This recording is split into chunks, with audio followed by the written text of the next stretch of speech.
Aha, yes indeedy, we are here. We are live, and it is time for another Freaky Friday. Yes, indeed. Scott Lopez here. We have got Jason here, first Paranormal. And look who's sneaked in. He's back. Like Lord Luke in there. Where did he go? He's back though. He's Joe, and he is a changed man. Yes, Joe, you've changed your ways. You've gone through a bit of a self-evolution in the time since we last seen you. And you are now a proudly woke person, right? I am extremely woke. As a matter of fact, I am SJW to the core. Oh, baby. Power to you, brother. Power to you, man. Power to you. Call me Chaz from here on out. Uncle Chaz. Chaz That's right, Joseph. Uncle Chaz. Well, we call you Chaz Joseph. Is that what we'll call you, man? That's fine. That's fine by me. Yeah. Excellent. Yeah, Now you'll notice next door to you, Joe, that there's a kind of window there with nobody in it yet. Spooky Andy will be joining us for our round table of the Wookies. Yes, well, indeed. isn't that just dandy? Isn't it? Isn't it great, Joe? I'm all excited because you're back. No doubt the Nephilim will come up tonight. I was telling you, man, just before we went on air, I've been needing you. I've been getting into like 800,000-year-old giant stories, ginger hair, aliens, didgeridoos, all sorts of things since you've been last here, man. Oh, look at that, a thinking face. Not woke enough for you? Not woke enough for you? Does it not have enough virtue signal value? There's No. kind of, like, why are you wasting time with that? Yeah, when I could be like, yeah, I get it, Joe, I get it. I'll be out there tomorrow with you. Me and you can go and display our wokeness, because you know I'm like the most snowflakey woke guy in the world. Yeah, I know. Yes. You got some work ahead of you, I do. But if you work real hard, if you do, and really get in touch with your inner self. Inner Wookie, please, Joe. Inner Wookie. you could really find that peace that you're looking for. I think I have. And are you sitting in a wind tunnel or something, Joe? No. I am. You are. That's okay then. That's fine. That explains it all. So on that note, let me go to Scotty Lopez. How you doing, big man? Been a while? Yeah, it's been a long time, Kev. Chaz, is that the antipodal sort of term for the Chad? You got the Chad, and then you got the Chaz. That's right. Thanks. Yeah. Very interesting. It's going to be fun to see how that little experiment down in Seattle goes. I don't give it very long. I'm just gonna say, it's gonna be very interesting to see. I think that Seattle, that 6-block area, is going to look like post-World War II Germany by the time it's all said and done. Well, hopefully by this time next week there'll be a Mothman spotted in there, and then it'll become relevant. Because whether it's the island of Chad or Chaz or Kev or Dave or Jason or Scott or Joe, hey, it's got to have its freak on. It's got to, and don't get me wrong, some of the videos I've seen coming out of Seattle, it might well put it front and center of a Freaky Friday one day real soon. I really do think so, because it's looking pretty dang freaky out there. Yes. Yep. Yep. It'll be fun. It'll be fun. I'm just sitting back eating my popcorn. That's the way to do it, dude. Observation mode. And Jason, look at him there. Fresh from a trip to the Lord of the Rings woods that we were talking about last week, boys. Yes, indeedy. So, Jason, how did it go, man? Tell the audience, what was it like in the haunted woods? Hi, Kev. Thanks for having me back on again, guys. Great to have you here, man. I need my British counterbalance. It gets too American in here sometimes, you know? Yeah. We got to get the book. That's right, haven't we, Kev? Exactly, Yeah. man. Exactly. Yeah. And these Americans, they show off their cryptids like the Mothman and things like that. And they think they're like top of the pile when it comes to the woo, Jace. But I've brought you in as my secret weapon today. And without going into any depth, because I've still got to go over and tickle the Wookies over in the chat room, and that sounds a whole lot more rude than it was meant to. But tell people, forget Mothman, right? What is the thing that you are going to talk about when we get through the chat room here? Well, we're going to be talking about his cousin called Owlman. Excuse me, it's man. Now, that's what I need to ask you. Is it man or ma'am? It's definitely Owlman down this way, Kev. He identifies as the man. I'm glad to hear that. So, You know, I would rather that we don't identify, only because I feel a little bit offended by that. I'm going to jazz hand you because obviously clapping might offend you right now. So, jazz hand rules are in place. Safe space rules apply for Freaky Friday. This could get interesting, Scott. You know what? Jazz hands trigger me because I'm disabled and I can't raise my arms. Oh, that's right. He can't do jazz hands. I can't do jazz hands. So, yeah, that's definitely not acceptable. No jazz hands and no clapping. Dang, see? Dang, it's gonna get, this is gonna get awkward. This is gonna get crazy. It's gonna get cool. But if you want to get a little shout out, all you have to do is head on over to the, oh my goodness, the Wookiee cave. It's one of those Wookiee caves. It's really long, it's really full, and that's awesome. So first up, we've got me, because I'm first. I don't know, it just comes up there in the chat room like that. The guys can see it. Sophia the robot follows me everywhere. And then, in no particular order, well, kind of alphabetically-ish, we've got Bam, CJ, Cold Brews, Psycho Dave, DJ Caveman, who always phones in with the most exquisite type of woo, Astral Traveller, yes, throw it out there. We've got Waffle Buddy, Smelly Pits, OMG, woof. We got Trudy Glenn, Paradoxical Anomaly. Excuse me, it's man. I said anomaly, stop it. It's Richie, we've got Silamo, we've got the V-Lash in there. And Epic Journey, sure, when does this journey come to an end? It surely... Yes, and why does it have to be man? Excuse me, it's man. Exactly, I've even got a sound clip for you, Joe. You see? That's very good. That's okay. See, I can correct any of these prejudices that we carry into this new woke age. Okay, I'll stamp them out, Joe. I'm with you, man. I'm with you. Thank you. So we have got number 33, Lothar. I hope that doesn't trigger you, man. That's Lawrence or Lurens, depending how you pronounce it. Tomatoes. And last but never least, and she was showing us some of her pictures of footprints belonging to little people when we done last weekend's show with Jason. And then to follow on from that theme during the week, I ended up talking about Snow White and the Seven Dwarfs. You may think, what, that's a nursery rhyme, right? It's just a little story. But as we always find, the stories go back to little people, the Tommy knockers that Jason had been talking about, miners. And then yesterday we had little people come up on the show about Scotland. You see, it all works, Scott. All works. So Kev, I spoke to my mom after the show. Okay, did we win her? Partially, she's all about the Tommy knockers. She believes in the Tommy knockers. She's still not so sure about the fairies though, you know. But she's like, "Oh, I totally believe in Tommy knockers." I was like, "Okay." So, she's partially there. She's partway there. So, yeah. I like that. Joe, before we go to the Owlman, I mean, we often talk about how myths and folklore is based in factual events, and you often talk about the giants. But on the other side of that extreme, you know, you've got the little people, you've got dwarves, you've got stories all around the world, Joe, about these little... Oh, we've got a super chat coming in there. Cattle mutilation in Gloucester blamed on Panther. Whoa, DJ. Now, I'm going to show the guys this, just so that people don't think I'm making this up, right? But this is pretty cool. Wait, I'll show you this. Get rid of that there, boys. Pull this up. I've got too many windows open here. But I have actually got a story up about cattle mutilations for tonight. Think. See? So we're going to get there. Yes, little people, Joe. What do you think, man? Oh, I think it's pretty relevant. You know, there's a lot of folklore about halflings and, of course, you know, you have the more traditional stuff like the dwarfs.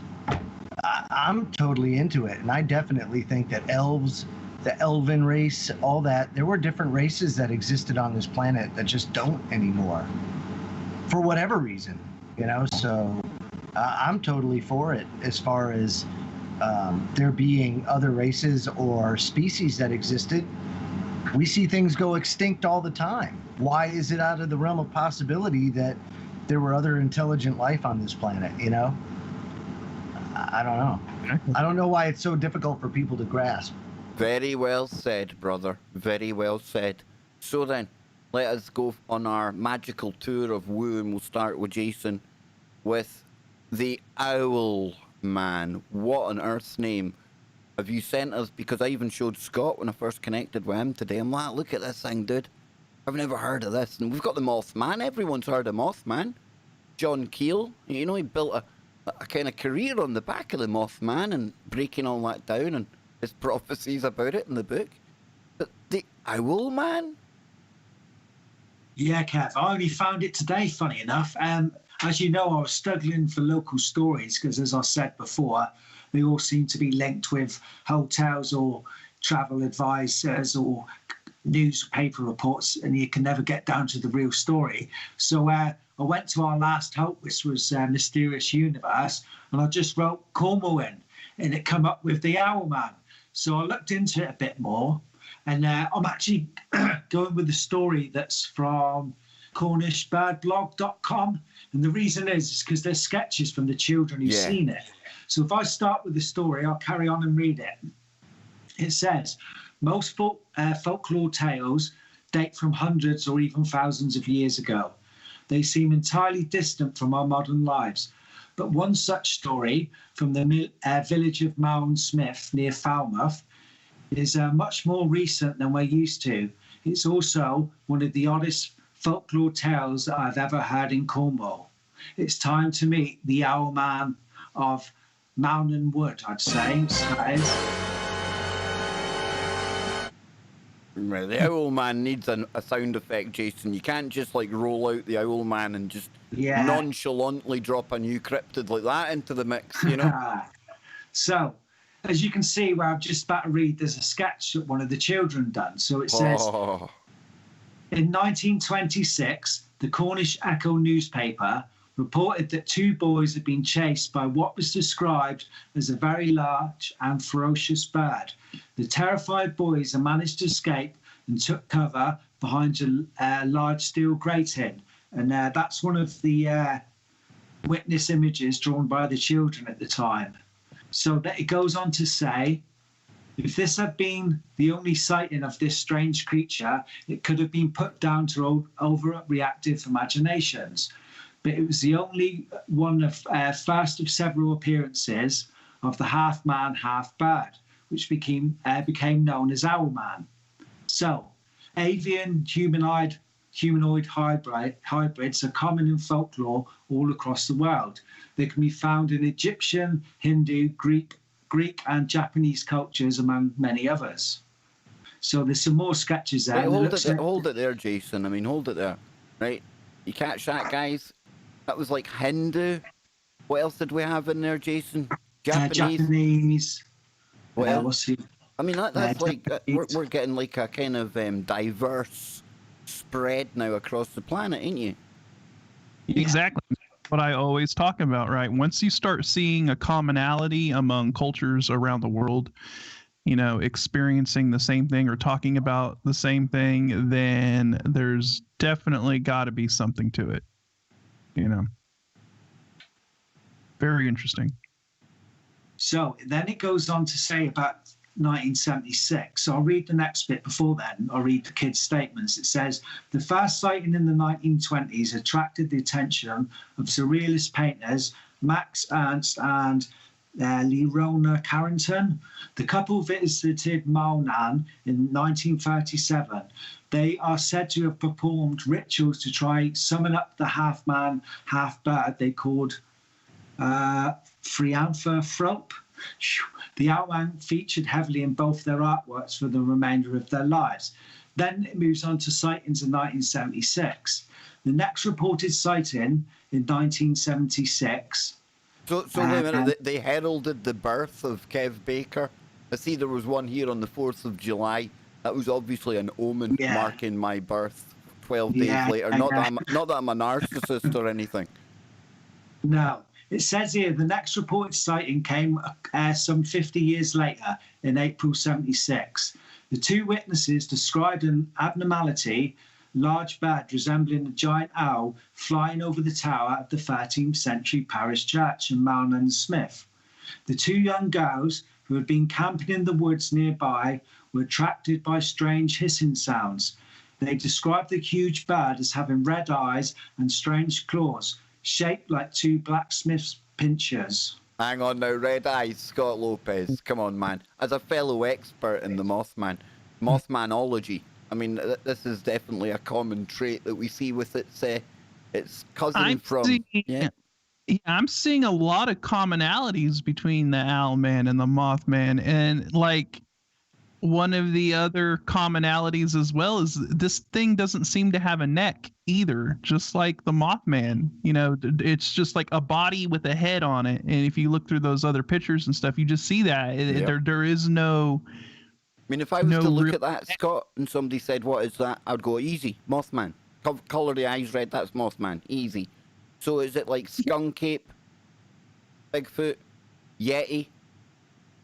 All the same things, different names. Are we just talking about the same thing, but just kind of named differently depending on the region that it's located? I mean, who knows? But definitely a lot of similarities. I mean, this is a very the two cryptids seem very tied together. Let's just say. And with that time of year being July time, Joe, you know, that's the time when the old wooden owl out in the grove comes into front and center. Yes. So is it almost like an omen? I don't know. You gotta wonder if Moloch doesn't have some sort of something to do with this kind of lore, you know, and good point. And man.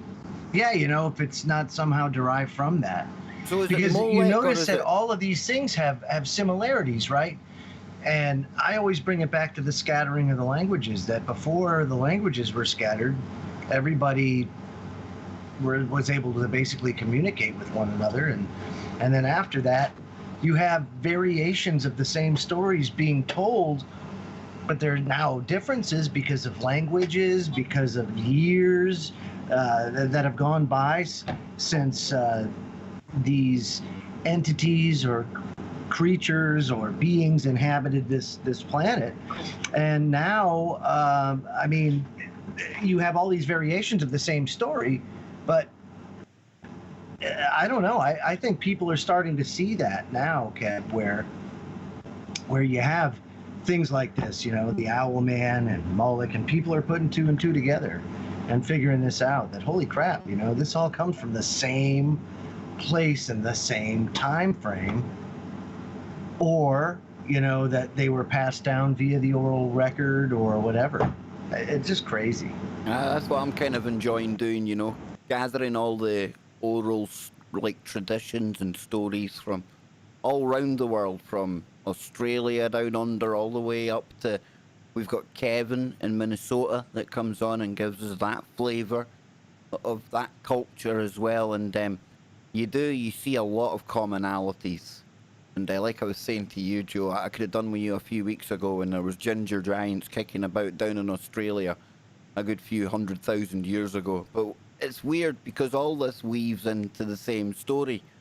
And Jason, you have been a brilliant addition to the whole kind of Kev Baker show / Freaky Friday. You've got your own YouTube channel as well, obviously.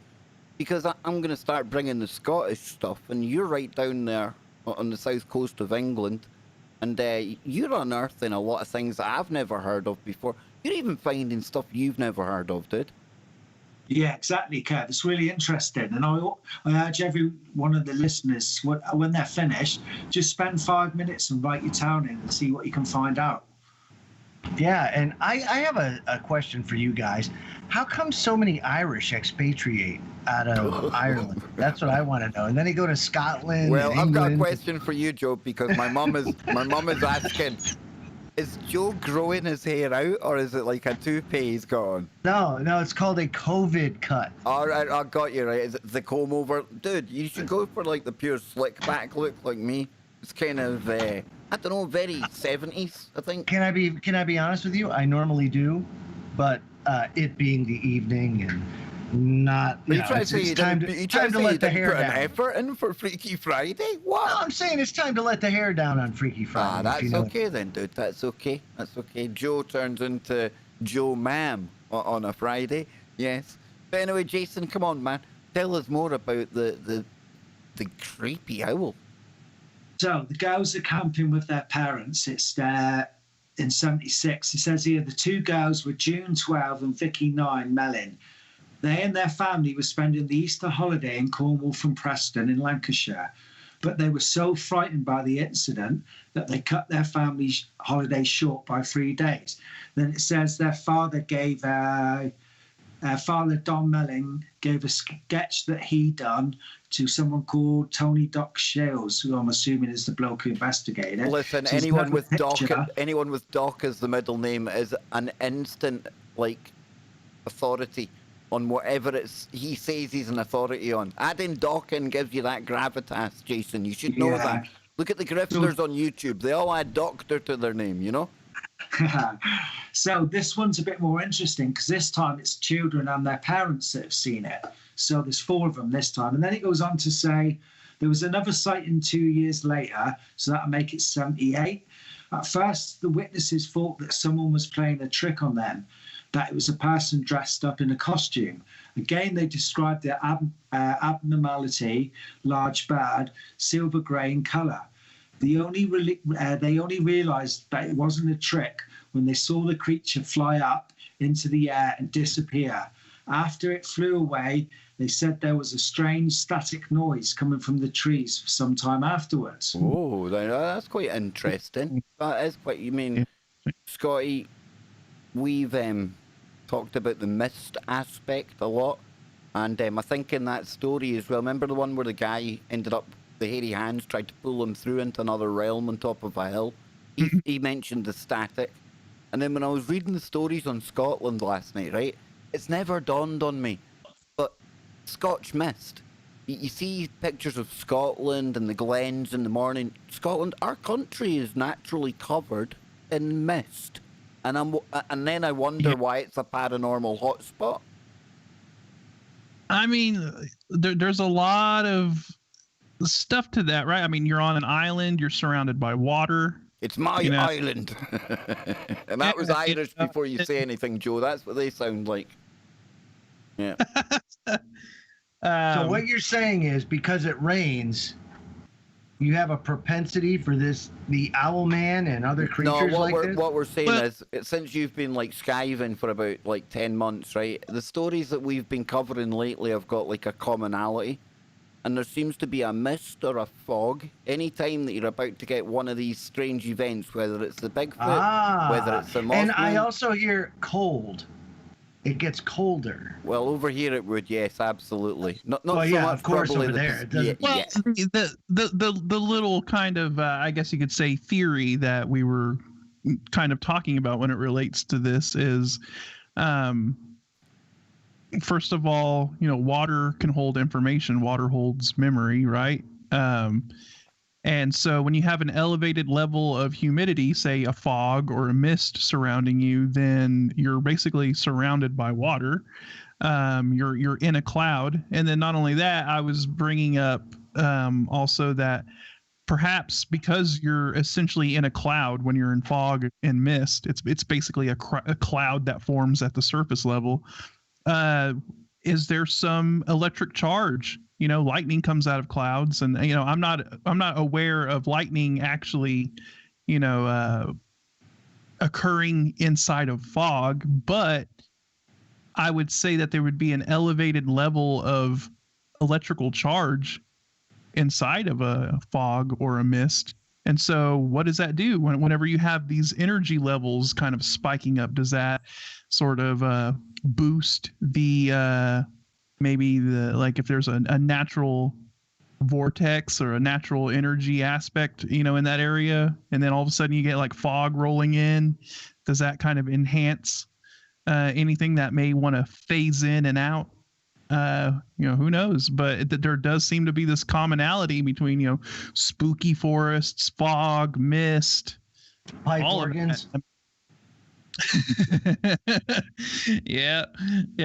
We're almost on the break. When we come back, we'll get Jason to take us further into the weird and wonderful world of the Owlman. Yes. Excuse me, it's ma'am. It's the Owlman. Stop it. This is the English equivalent, and we don't do the ma'am for the owl dude. No. He's a very, very old-fashioned cryptid, and he knows exactly what he identifies as. He's very, very staunchly patriotic about where he roams and flies in Devon and Cornwall and all that. Are you saying he's a boomer cryptid? He is, dude. He is. He's part of the problem. We'll be back after the break. What cryptids will be left next week? We'll tell you more. Don't go anywhere. Yes, indeed. Now, Joe, since I did poke fun at your hair, I think it would only be fun. And it's only right, if you're going to poke fun at people, you poke fun at yourself, right? And look at this, Joe. You can't quite see it because I've got it kind of all dimmed down and I've got the lights good. But this is how it looks when I wake up in the morning. Are you ready for this? This is not a pretty sight, folks. You ready? This should come with a trigger warning or something. But, boom. Look at that. Look at that. Yeah. Look at that. That is not good, man. Not good. That's about what I look like too. It's and you not see, good. if you're not willing to shame yourself, you shouldn't shame others, Scotty, right? Look at Scott thinking, grab it, Photoshop, grab it. No, it's gone. But, no, he's thinking. I think he's having a little moment that's not of, the funniest whoa, picture. That's what. How would that feel on my head? Oh, but that's not the funniest picture I've got. I haven't. Not the funniest one, right? Scott, you're going to appreciate this because you know how I have my really weird Norma and Norman Bates thing going on with my mum, and I play Scrabble with her every night, right? Well, I was putting on filters on myself the other day. And, you know, my mum, she's at that age, you know, maybe not quite to adapt to the technology, presses things, doesn't know how to do things. And when something happens, I can't get it off. This is the face I had to try and put up with without urinating myself. Are you ready? Are you sure you're ready, folks? Because never have I seen anything quite as funny as, boom, that. Look at that. And she couldn't get it off. It was stuck like that for about 2 minutes. What happened? Yeah, exactly. Yeah. You I can see Kev in the corner just... Look, the camera can't even catch me. I'm laughing that quickly, Scott. I almost had a heart attack, I'm telling you. So I will say, though, Kev, that picture of you, you had some nice volume on the hair. I mean, you were doing the 80s proud. L'Oreal are going to sponsor me, they said. Yeah. Yeah? Yep, they are, man. I don't think we're woke enough, Kev. I'm glad you dropped that in the Skype, Kev, because that is. Scott, I would know if I'd seen a picture of that of you. I'd want it for my Photoshop arsenal. I give you that, dude. Do with it what you please. Make me into a meme. It's all good, man. If you can't laugh at yourself, you shouldn't laugh at others. I can already see a mad scientist Photoshop. Step aside, Einstein. Step aside. Yes, indeed. In the chat room, we're all laughing. You see, this is what it's all about. If you can't have fun, then what's the point in doing it? We're going to go back to the mothership in a moment. We're going to get into more good woo, good fun. Joe, I have found a shape-shifting seal / AOC. It shape-shifts into something beautiful and sexy. And it's a Scottish Selkie. Not the Kelpies, the Selkie. And look at Scott. Scott's almost triggered. He's thinking, Yes, it's okay. It's okay. It's okay. See, I'm woke, Scott. I'm woke. I'm there, man. Yeah. Scott will wait to rip that apart till we get there, you see. I've also got good news and bad news. Oh, well, if it's on that front, I don't want to hear it. I don't want to hear your lies and propaganda about her. No, That's okay, none of then. that. That's okay. No. So, you want the good news? Well, yes, if you're really quick. No. I can wait for the break. Okay. What kind of good news? Are you going to trigger algorithms and make things boring and things, man? Because if it's that, I'm not having it. Nope. That's all right then. That's all right. Here we go. Scott, you know he's going to do something outrageous. That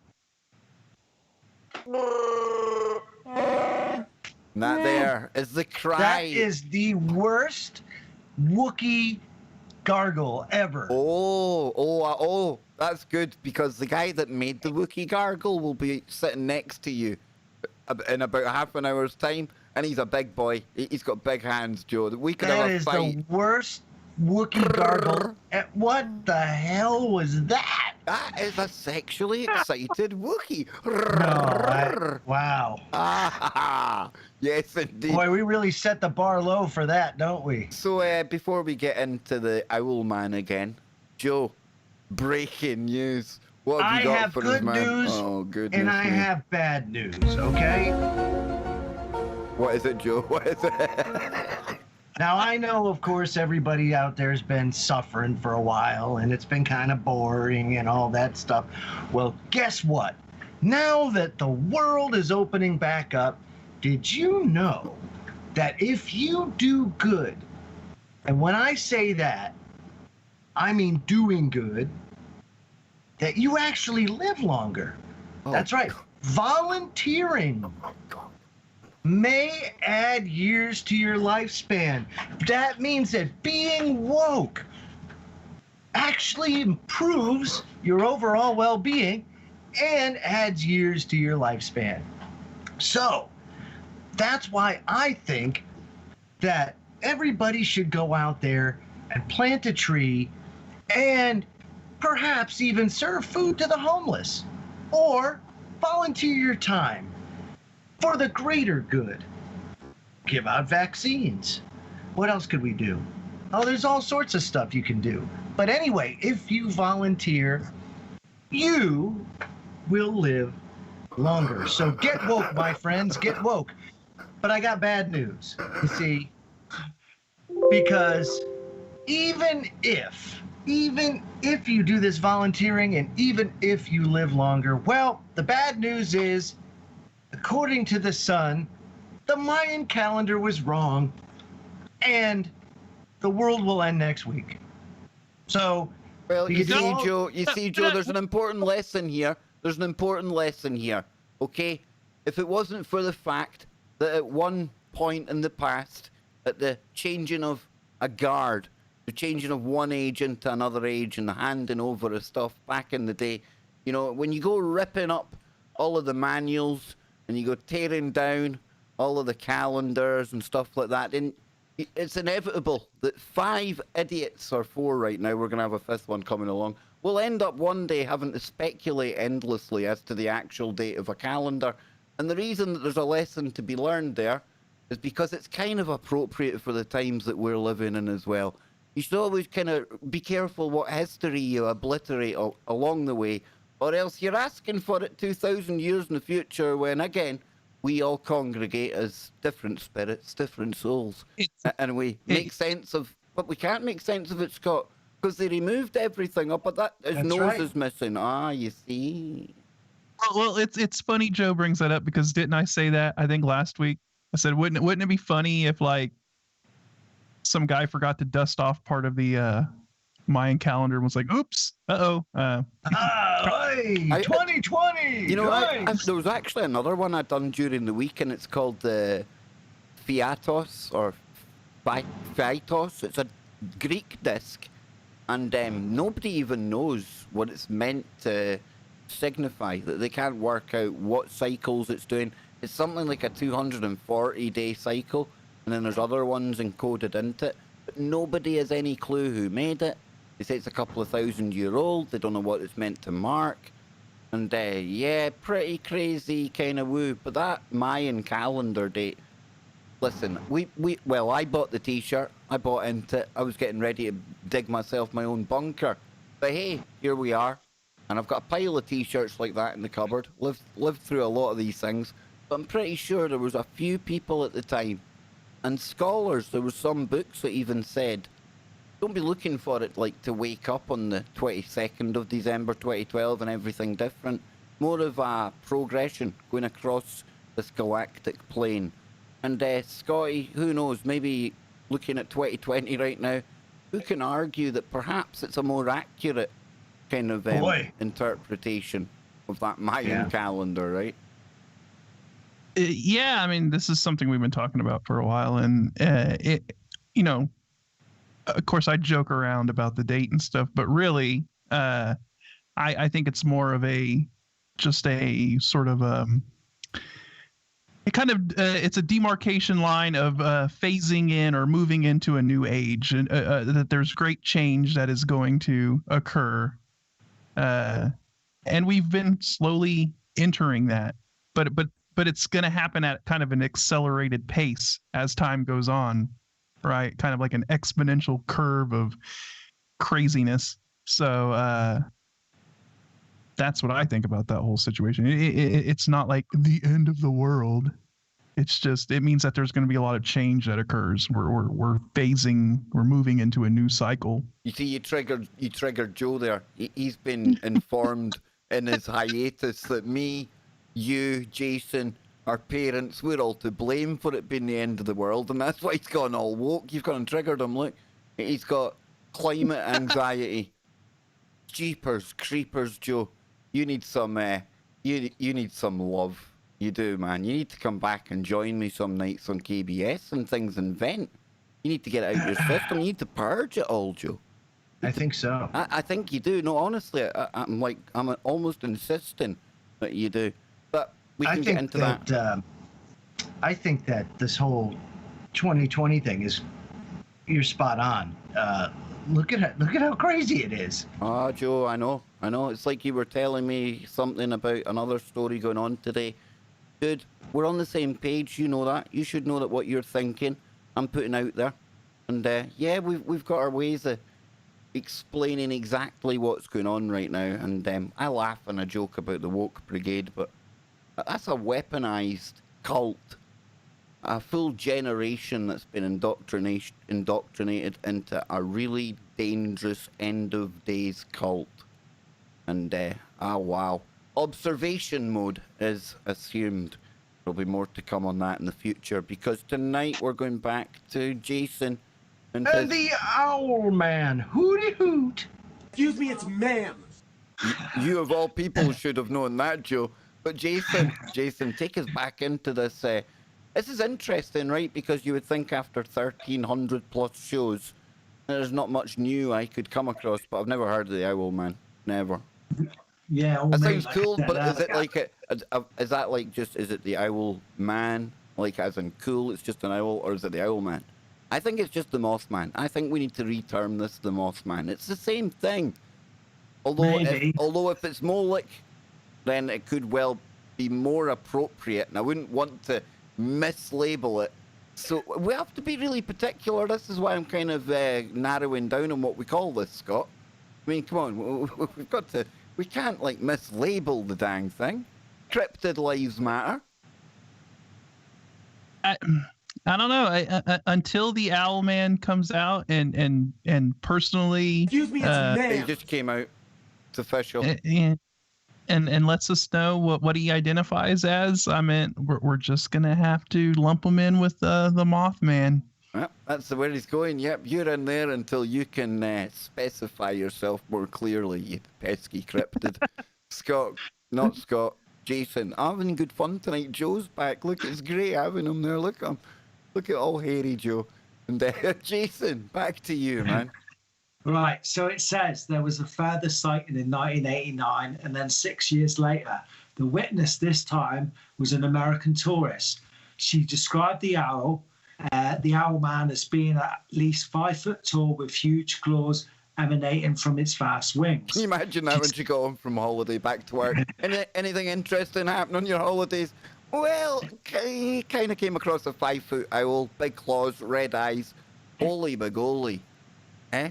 Dang, dude. Yeah, exactly. So it says she sent a letter about her experience to the then night editor of the Western Morning News, Simon Parker, at the end of the summer in 1995. It read, "Dear Sir, I'm a student of marine biology at the Field Museum, Chicago. On the last day of summer vacation in England, last Sunday evening, I had a most unique and frightening experience in the wooded area near the old church at Mayan, Cornwall. I experienced what I can only describe as a vision from hell. This time, The time was 15 minutes past 9, more or less, and I was walking along a narrow track through the trees. I was halted in my tracks when about 30 meters ahead, I saw a monstrous bird thing. It was the size of a man with a ghastly face, a wide mouth, glowing eyes, and pointed ears. It had a huge clawed wings and was covered in feathers of silver grey colour. The thing had long bird legs, which terminated in large black claws. It saw me and rose, floating towards me. I just screamed, then turned and ran for my life. The whole experience was totally irrational and dreamlike. And that's from yours very sincerely, Scared Eyewitness. So that's the next one. That's what she experienced. Now we're about to get a super chat coming in here from DJ. Yes, and let's see if this will play or not. It might not, because when you shove in the bad guy's name from World War II, you probably triggered something. So this will be quite interesting to see if this does actually play or not. And Spooky Andy is getting ready in the green room. I'll add him in at the next break so as not to trigger my streaming OCD. But yeah, I don't know if that one's going to play, boys. I don't know. Yeah, it's... Oh, very nice, very nice. Very Hitlerious hairdo, Joe, and Tash isn't far off. Ah, very hilarious. Yes, indeed. I like that, DJ. Very clever, DJ. I like it, man. Algorithmic Olympics is for winners. For very clever people, it demonstrates a level of intelligence that I doff the cap. Yes. So, Joe, back to you, man. Not Joe. Not Joe. Who else we got here? Dave? Paul? Jim? So, yeah, I've got it, Kev. So it says here, Glad someone has. I'll keep us going. It says here, funny enough, strange energy. The owl was then quiet for several years, but there were other strange occurrences. In 1996, a woman reported a ball of light floating above the church. Then in 2003, two teenage girls were listening to music in the church car park late at night. They too saw a glowing pulsating globe of light hovering over the church. The girls said that they watched it for a while and it just vanished. The most recent signing that I know of was in September of 2009. It was reported that a 12-year-old girl named Jessica Wilkins saw the Owlman for the first time this century. The Owlman of Monan. Oh, it's got an even cooler name now. It's like it's been promoted. It would have been much better if it was the Owlman of, and then like one of those Welsh towns. The Grove. No, the Grove would have been better. Clonlifgo, something like that. Yeah, Bing bong. Bing bong boom. Yeah, so that's that story. Yeah, so that finishes that off. I'd never heard of it myself, Kev, at all. So, hang on, there's more here, man. There's more. Because it says, why are all these strange happenings have occurred in the vicinity of the Monan Church? The mystery. Now, there is some suggestions that the sightings are due to an escaped great grey owl, which can have a wingspan of nearly 2 meters, but that doesn't explain something standing 5 foot tall with red eyes. And it has huge talons and can stand around 4'5" tall. Right, okay, 4.5 foot. Right then, no problem. Maybe. The only problem. It's about your height, though, so I could definitely see that. Joseph, I honestly, I was sitting waiting for it.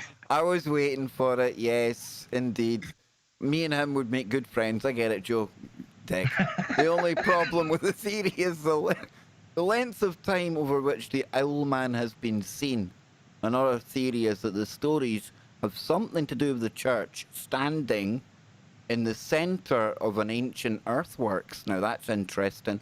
Wonder if it's ley lines as well, because I've got a theory that the ancients were tapping into ley line energy. But yeah, you think so, Scott? Maybe it'd be interesting to know, right? Yeah, it seems that there's probably some relation with this church, and if it was built on one of these ancient kind of like monolithic sites, or megalithic sites or something. maybe it's And like a druid site or something like that. Yeah. Like an old Like, you know, druid. old earthworks, and now this church is like located over a natural energy vortex, and maybe that would explain the lights and these orbs of energy that these people are seeing above the church. And who knows, I mean, and now we're probably talking about vortexes and portals opening up, and are we seeing this thing kind of phase in and out of wherever it originates from? I mean, you know, is it located in some other dimension, or, you know, reality or timeline, you know, whatever you want to call it, and is it phasing in and out, you know, in this natural energy zone? Did they build the stone circle to try and capture the owl? That's the question. What came first, the owl or the circle, Joe? Or I'm looking at Scott, and my head said Joe. I'm broken. I'm done. You're not used to having this I'm huge excited. round table. Yeah, I'm used to speaking to myself. I've got no friends during the week. I'm just left there. Kevin, no mates. Me and Dave. I bring in Paul and Chaz as well. I've got a right round table. Nobody can see them though. Didn't it say, though, earlier in the article that some people tried to summon this thing? Tried to do some kind of a... Jason, was this summoned into existence? Yeah, but you know, the only other thing I got a problem with is the fact that it was that the source on this was a concerned observer or whatever it was. It's like, come on already. Just, even if you have to make up a fake name, make a fake name, but don't. Listen, we drink tea over here. We drink tea. We put our pinky out, and we're a bit more posh. We're just a concerned observer, Joe. Oh my gosh. That's the equivalent of. Hey, listen. It's how we roll over here, man. We're a bit different than you cats. That's all I can say. But we'll get the tail. We'll get the tail end of this story. And it says another theory. Yeah, I've got the ancient earthworks, or perhaps because some researchers have detected a ley line, passing through the site. Other writers have said the sensitive and perceptive visitors have also described Monan Woods has been alive with energy. Oh, this story just gets more golden, Scott Lopez. It just gets better. It's kind of validating what we were just speaking about, right? Ley lines, natural energy. Oh yeah, and now woods too. So now we've got the dark woods. Boo, ooga booga. Yeah, exactly, like Joe. all the other stories. Exactly, Joe. Now you're getting in the mood for it. Other writers have said that the sensitive, we've got that one. Could that natural earth energy be connected to the reports of the Owlman? Well, I don't know. What do you think, man? Well, I do actually. I do, because think of all the Bigfoot sightings that are in relation to woods. Right, you've got the woods. We've talked about the fairies there. We've talked about the feeling that even the forest is alive in some way, right? It's like charged up. So yeah, I do think it could be something related to that. Jason? Yeah, I think so. I think especially with these lights that are seen later on, maybe it was, I don't know, maybe it's an interdimensional being. But like the lad said, about building churches on druid and ley lines. Remember we talked about Dartmoor and how many of these churches were built on old pagan sites? So I think there's definitely something to it. What about the one you went to where you filmed the blue disc? That was one, wasn't it? Yeah, that was Cable's tomb. That was the Richard Cable in the Hellhounds place. Yep. Where they had the little man underneath in the caves. It's like goes back thousands of years, these tours. So I think you're probably looking at the same in Cornwall. It's old ley lines. And I think the churches knew this and probably built on them. Well, we've only got a couple of wee paragraphs to go here. It says, perhaps it is time to visit and see what you can discover. Don't forget your camera, though. As yet, there are no photographs of the Owlman. And whatever the real story, Monan Church is a lovely starting point for walks along the coast of Falmouth or towards Helford Passage. So perhaps, after the excitement of trying to spot the Owlman lurking in the trees, why not walk or drive around to the 300-year-old pub? Bet there's ghosts in there. the ferry boat in, relax and recharge yourself. Yes, indeedy. Yeah. See, this is a crock of shit. Crock of shit. Listen, dude. Why so negative? Crock of shit. You know why? Because read that last sentence. Dude, That tells you all it is. You turned up with a story. Let's come up with a fancy You turned up with story a story about... so we can bolster our tourism industry you turned up with a because of the story. COVID outbreak. Whoa. Dude, who the hell's going to go and visit Cornwall or wherever this is because of a bloody Owlman? How stupid are you? Really? Come on. How many people are going to go, well, that's it then. I'm not going... The Brits are bored right now. They'll go to Cornwall now. Dude, you brought a story about volunteerism. The bar is low. You brought a story about volunteerism. There's value to that. What value, you woke maniac? That's what I'm saying. Don't mistake woke with woo. It's Freaky Friday, not Creepy Joe Show. Freaky Friday. Not Creepy Joe Show, right? It's wook. Yeah, wook. Well, you are definitely Wookie. That is one thing for sure, my friend. So, from the Wookiness and the wokeness of Joe and the mystery of the Owlman, no doubt Joe will think I'm shilling for the Scottish tourist industry when I introduce you. And the Scottish Rite. Yeah. The Scottish Rite. Yeah, well, after the break, get it right up you, because we are going to pimp Scotland out, and we're going to use something called the Selkie. Now, I came across this last night when I was going on my kind of whistle-stop tour of all these crazy stories and lores and myths, and the story of a shape-shifting seal that turns into something like an absolutely gorgeous specimen of a woman. Jumps around with the local guys, gets people into trouble. I mean, Scott, we've had the shape-shifting Kelpie, right? Which even Clyde Lewis was blowing off. His mind was blown by that. Changed his whole show with that one night. Wait until he hears about the Selkies. I mean, just initial impressions, without even getting into it yet. I mean, it sounds very similar to the stories of the Siren, right? And like the mermaids and all of that, where they shapeshift into, beautiful ladies and tempt men, and then they end up. It doesn't end up so well. They end up getting. And where does one procure a Selkie? Yeah, Scott, what were you saying about it's similar? Did somebody speak there? I don't. I channel. Yes, I'm trying to figure out where one procures a Selkie at. Around the harbours of Scottish cities, Joe. Yes, and there's actually, funnily enough, there's cheap hotels beside where all the Selkies are, Joe, and the tourist industry are really choking for people like you to go and bring your trade to the Selkie business of Scotland. That's what it is, man. Bring your raincoat, bring your flasher jacket. You'll be all right, Joe. And a hairdo like that, man, you do look like that. And my assless chaps. And your assless chaps. Oh. Damn, dude. Damn. Look, even Scott's thinking, oh, Joe's getting it on. Does that? So do you say that Joe is a Selkie smooth? Oh, Selkie smooth. He probably is. He probably manscapes on a daily basis. He's probably as bald as the day came into the world below that jumper. From the neck down. Brazilian. Yeah, Brazilian. Very woke, Joe. Very woke. You're like a shaved Wookiee, aren't you? You're like a shaved... You're like a 2020s woke Wookiee. You've ditched the hair. You're fighting for the...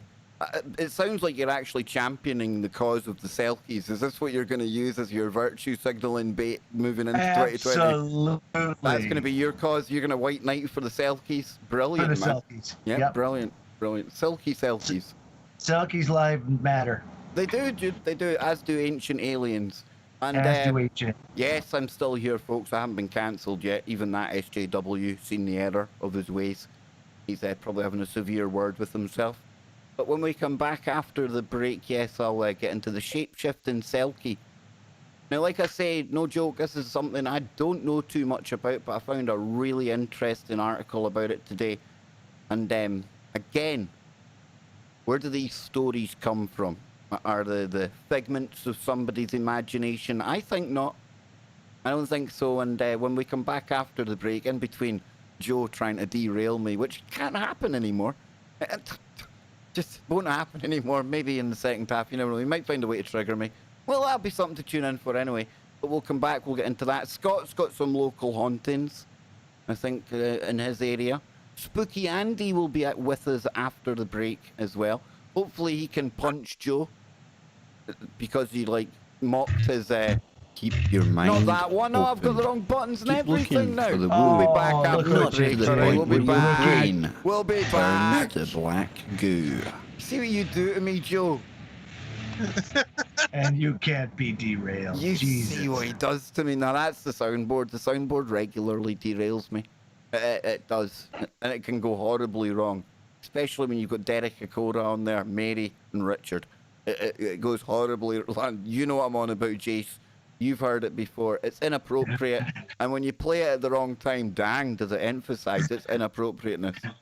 Why do I leave it on there, do you say? Why do I leave it on there? Because it's fun. Because when it happens, it's funny. Yes, indeed. So we'll add in, and this is where I'll get all twitchy now, because my OCD's going to kick in. Spooky Andy. Yes, indeed. Another one to the Knights of the Woo table. Or is it Woke table? Yeah, the woke table. Yes, let's see, is he coming in? He's probably going to do this just to freak me out, but cool story. Cool. Oh, there we go. He sounds like he's somebody sounds like they're in a robot. He's been digitized. Ah, Hello? nice. There we go. Right, now I just need to fix everything on the screen. Right. I'll move that there, that's cool. Not as bad as I thought, actually. How you doing, Andy? I'm here. Andy, thank you for demonstrating how to make a star hole live on the stream the other day. That was, fantastic, man. You're welcome. And you're going to be sending that, right? So I'm going to get to show that off here one night soon. That's gonna I be sent it. Yeah, that's I going to be sent pretty it like cool, 3 man. days ago. Pretty cool, You'll be lucky if you get it though, because who knows? So when you were making that, Andy, right? I mean, what were you thinking about how these ancient people must have been trying to do the same thing? Because it looked like the same effects, right? That's a bit weird, man. I didn't think you could actually see me. I'm sorry. What? When you were making it and you were looking at the ancient ones, I'm getting feedback off your speakers or something, man. Let me see. Give me a second here. Now I need to get Joe. I'll just call him Woke on here. There we go. There's the Woke one. There he is. Old Woko Joe. I'm gonna have to make new Photoshops of you, Joe. How's that sound? Is that better? 1, 2. Yeah. So like I was Yeah. saying, dude, we were looking at the pictures of the old star holes, and you were making one with your modern technology at your workshop. What were you thinking about? How on earth's name did these ancients manage to do this? If you were using the kit you were using, you know? I don't think that's what they used, but I mean, I don't know. Who knows? To me, that looks like an ingot that breaks off of the face of a rock. When you drill directly into the face of the rock after it's been blasted, it looks just like that. So, I mean, there's a million different explanations for how those get the way they are. But mainly, when you see that shape, it's our harmonic vibration of the shaft that the drill bit is connected to. So depending on the shape of the drill bit and the speed of the shaft spinning the drill bit, the shape is dictated by a constant Here we go. rotation. Here we go. Okay, hold that thought. I need to come back. Here we go. Oh, yeah. Here we go.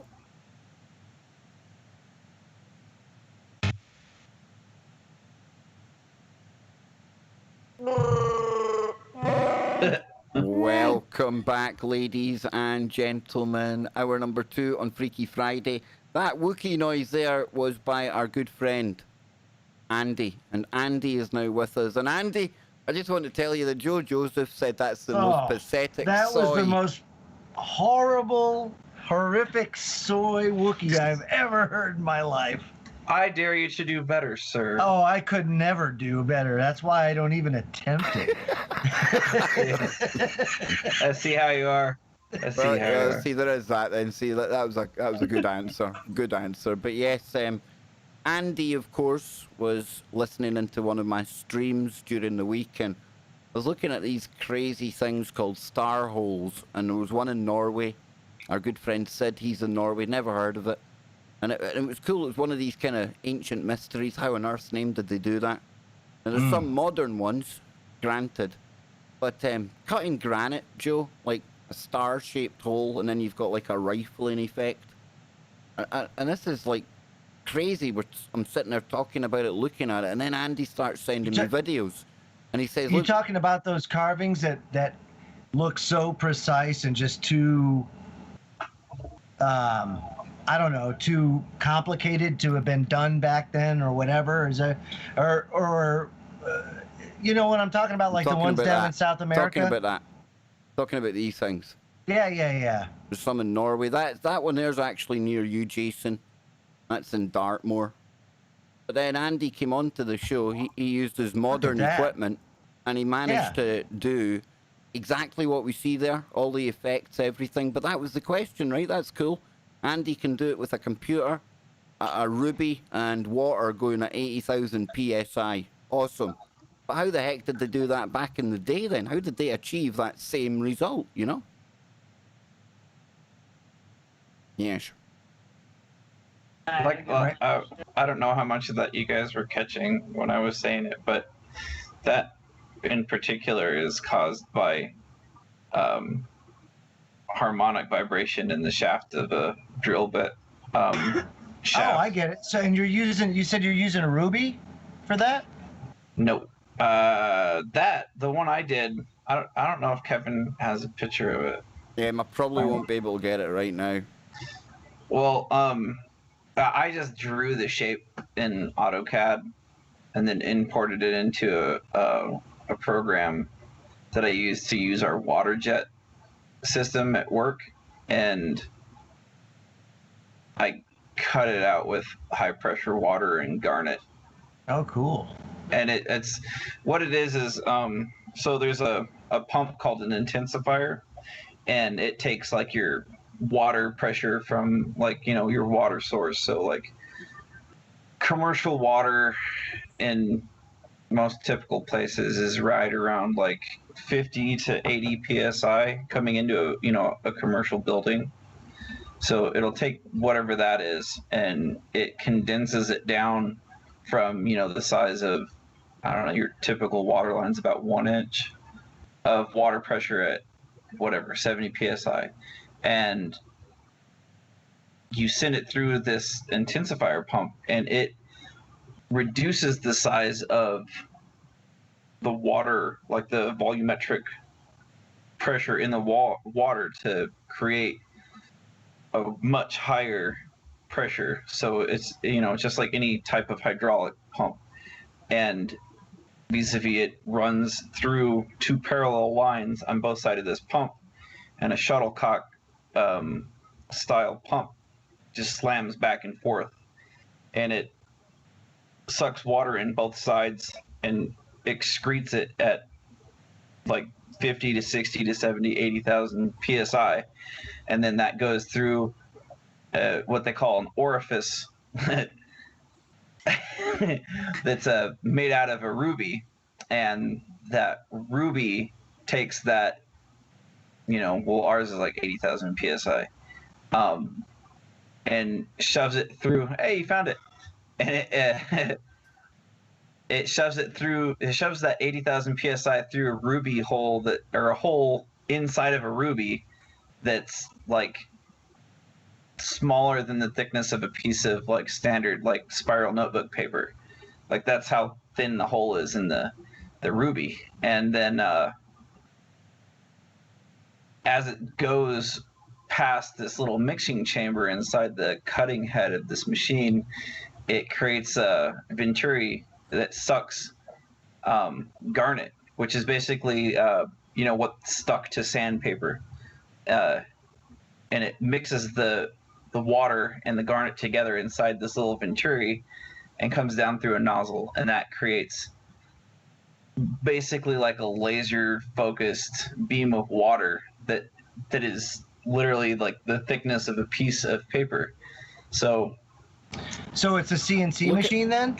Yeah, technically it runs on NC equipment. Okay. NC programming. Look at that. That's pretty cool, man. And like I say, that was done while we were talking about the actual ancient ones.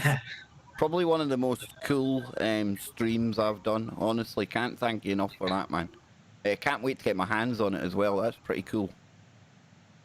If I can ever get our wire EDM running, I'll have to show you some really crazy stuff that you can do. Well, I'll show you some. On you go.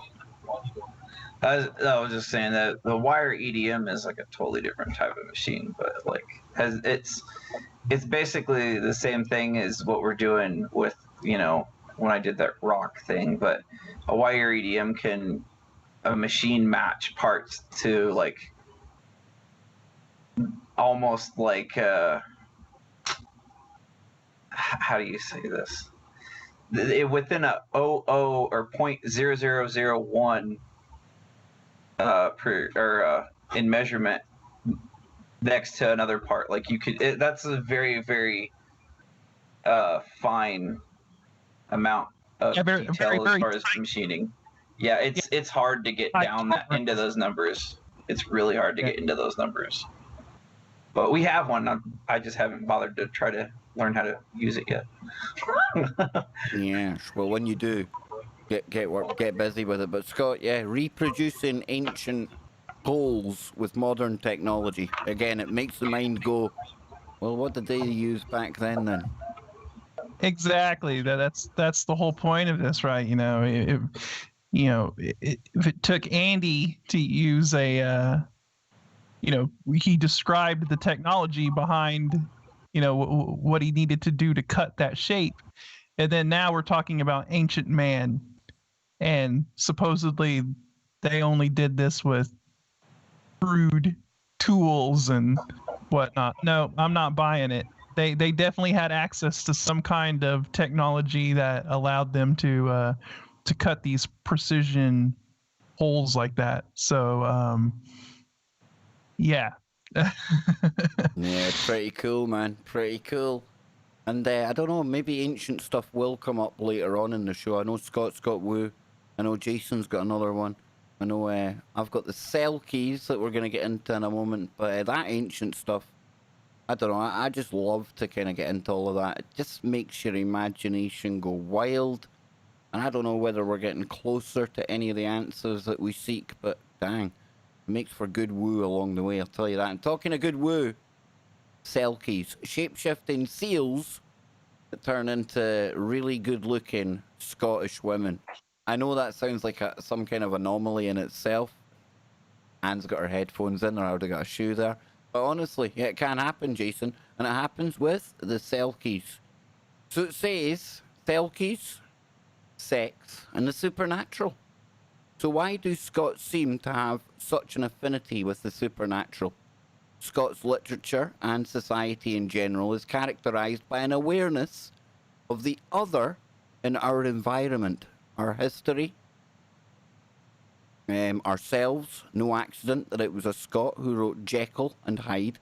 And we should not be surprised that Scottish folklore in particular features shapeshifters and the articulation with the human world, and that this theme of transformation is so prominent in stories of the Celtic otherworld from earliest times to the modern day.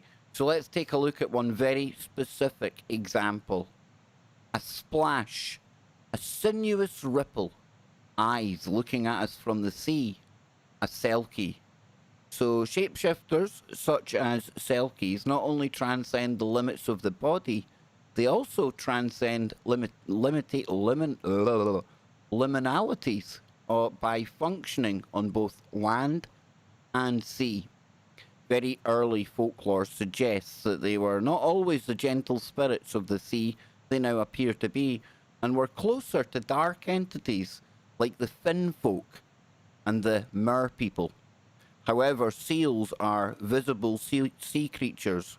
They are closely affiliated with seafaring communities, where many people see and interact with seals on a regular basis. They therefore have come to combine otherness with a non-threatening familiarity. This is reinforced by the nomenclature used to describe them. Selkie or Selchie is a diminutive form of the Scots word for seal, selk, or selch, which is derived from seal, the English term for a seal, and the form silky may derive from the perceived softness of their pelt. So there are many theories regarding the origins of the seal folk.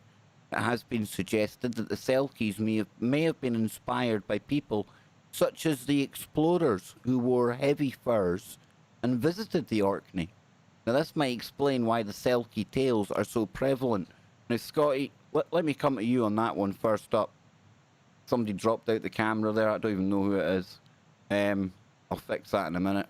But this thing here where perhaps it's relating to a story where people arrived and they had on like the furs and the stuff that would make people associate them with the seals. That's an interesting thought, right? Yes. Yes. You're muted up, I think, Scott. Oh, yes. Sorry about that.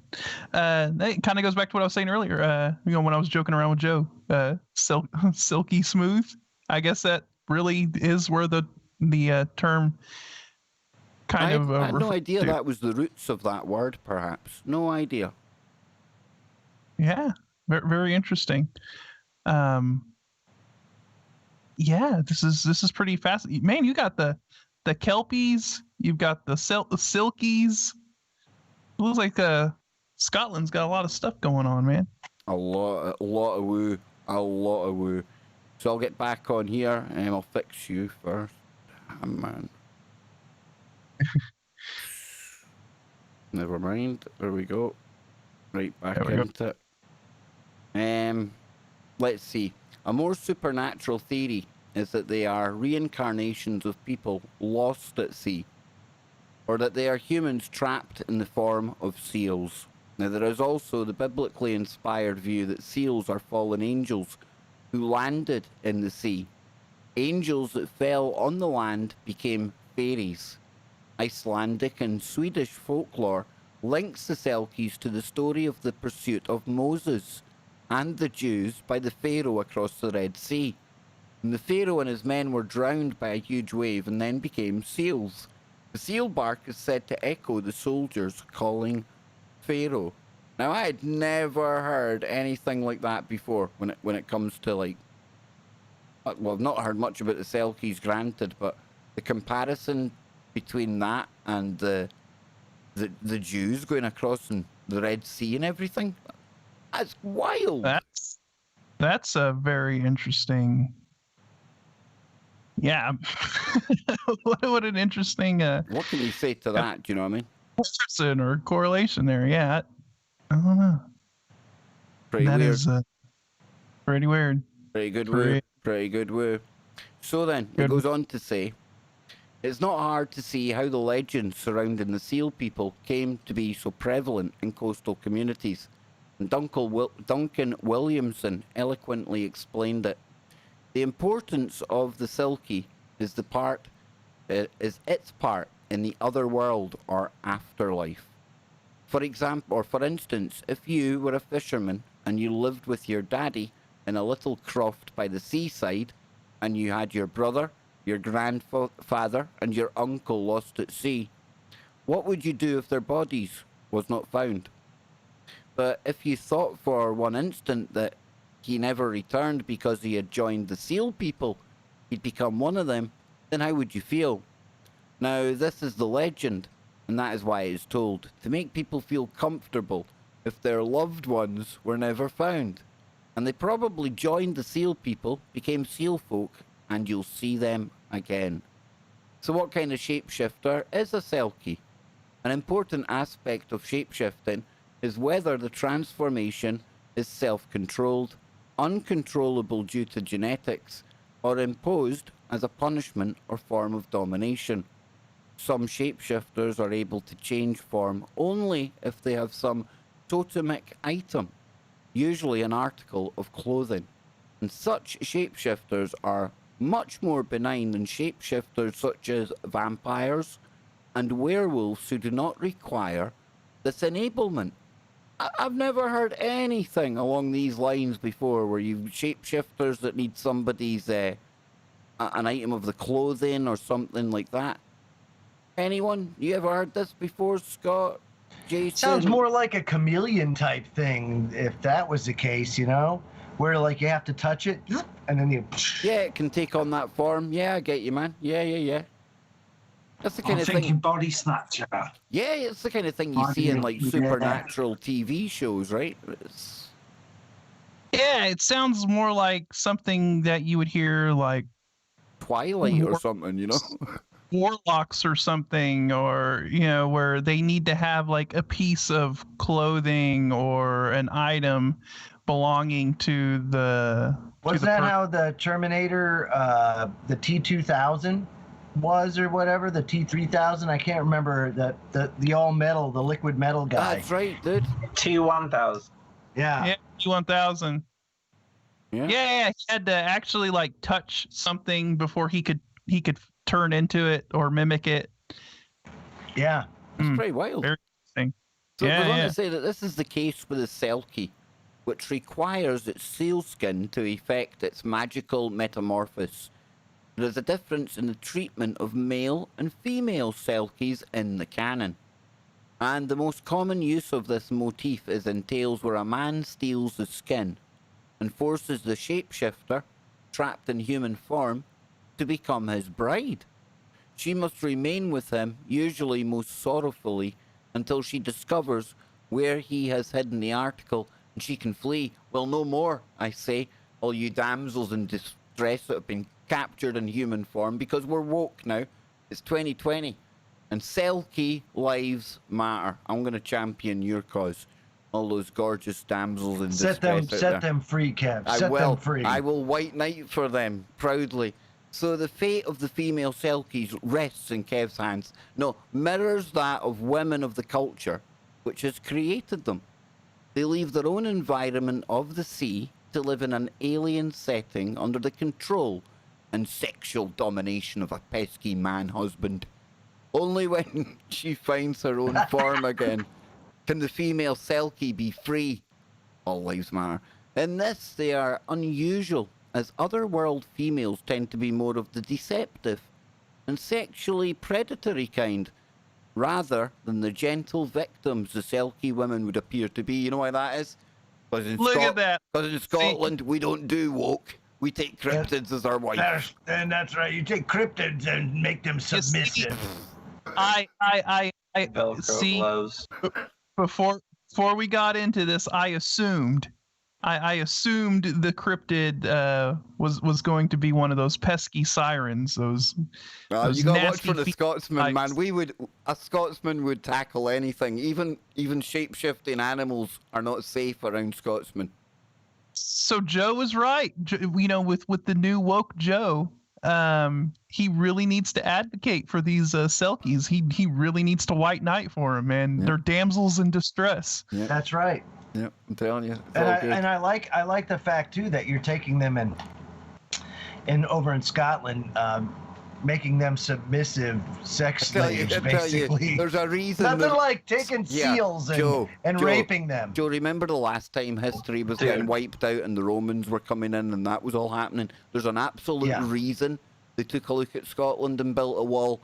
The old Roman wokeness and bathhouses, would never have rolled. They had their medieval binoculars out looking over there, right? And they were like, oh my God, what are they doing over Yep, there? yep, Well, I think they're raping it. No, we weren't doing anything like that. It's- We were eating it's- haggis, and we It's were struggle snuggles. yeah. Seal rape. No, there's no Struggle crazy R snuggles. word. You absolute no, Struggle snuggles. no seals were hurt. No, you see, when people like the English or the Romans would come to fight with us, it would be customary for us toxic men to literally turn our backs on the enemy. A bad move in any man's army, unless you're Scottish and you're wearing a kilt and you're full of haggis. Because at that point, you just touch your toes, lift your skirt, fart at the enemy, and if that doesn't make them build a wall and go back to England, well, they did. So that's all I have to say on that. Are you suggesting that the Scottish were the inventors of chemical warfare? Yes, we used nauseous gas. Oh, five. The haggis gas. Haggis gas. It's like there's definitely some convention with Geneva that you can't use that anymore. That's why, nah. Anyway, back to the Selkies. The males are much freer and can roam at will on both land and sea. Do they make a vegan haggis? Yes, they do probably, but that's not haggis. That's like soy. Then they seem to be fairly well-meaning creatures who have a sense of family responsibility and an affection for their human wives and their offspring. Again, this is very unusual for the supernatural male. Neither the males nor the females form lasting relationships, even with their offspring, always returning to the sea after a brief period on land. And popular belief states that once a Selkie is returned to the sea, it'll be 7 years before he or she is seen again. So like other half-human, half-animal supernatural creatures, Selkies seem to struggle with their dual identities. Oh, they're made for 2020. That's okay yeah, now. totally. Let me embrace This is great. Yeah. I think I'm gonna have to start self-identifying as a weird sea monster. Yep, that's it. Just become a Selkie, man. So it says here the sea Male identity. Selkie. The sea identity always predominates, and given the opportunity, they will always return to their animal forms. The only negative trope about the Selkies, there's like obviously some kind of lore and a long kind of tradition of stories here that I have yet to tap into. And the only negative trope about Selkies, there we go. Scotland, where the men are thirsty and the cryptids are scared, ha ha ha ha woo. And the ones that aren't scared have been brainwashed into marrying us. It's brilliant. It is. Well, we've got another one coming in a minute, but we'll get that. So yeah, the only negative trope about Selkies in their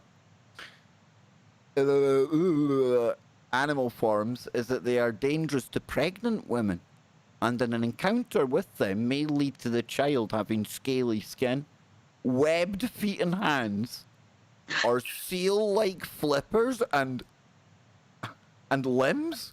Hashtag seal rape. Hashtag not good. So you're telling me that oh wait. Nice of you to pay us a visit, Joe Wookie Hole Kev. Nice of you to pay us a visit. So you're telling me that the genetics inside the womb can change just by coming in contact with a woke seal? Yes, back in the day Wow. it did. This fits in with the well-recognised tradition of using supernatural creatures to explain birth defects that can now be rationalised through medical knowledge. See, if you'd just let me finish, Andrew, I'd have got there, I'd have covered that for you. But what kind do of they have stories? black eyes? Maybe red eyes. What kind of stories feature Selkies? Stories involving these creatures are usually origin myths or romantic tragedies. So a good example of the former is that Clan MacColdrum of Uist, which tells of a union between the founder of the clan and a shape-shifting seal woman. The Macroons, sons of the seal, too, are very proud of their bovine origins. I didn't know that's related to the seal. There you go. Learn something new every day. There is no shame in a Selkie ancestor. Absolutely not. Everyone's got a Selkie in their cupboard somewhere. Oh, is that a skeleton? An Oh, so example. you've got a Scottish clan who prides themselves on their Selkie origins. The sons of Very the nice. seals, you know. Now, where does that come from? You telling me it's all made up? Nah, I'm not having any of it. So it says here. An example of the latter, right, we had that, would be the very popular Orcadian ballad, The Great Selkie of Salisbury, which combines the precognitive abilities of the Selkie with a format making use of prevalent tropes of the Selkie's affinity for song and music. So they like to dance as well. You see, this They're is like cool. bards. They're bards as well. It's amazing. Well, I tell you what, we'll get into the Selkies on the other side. Don't go anywhere, folks. It's crazy round here. There we go. Yes, the Selkies. Who knew?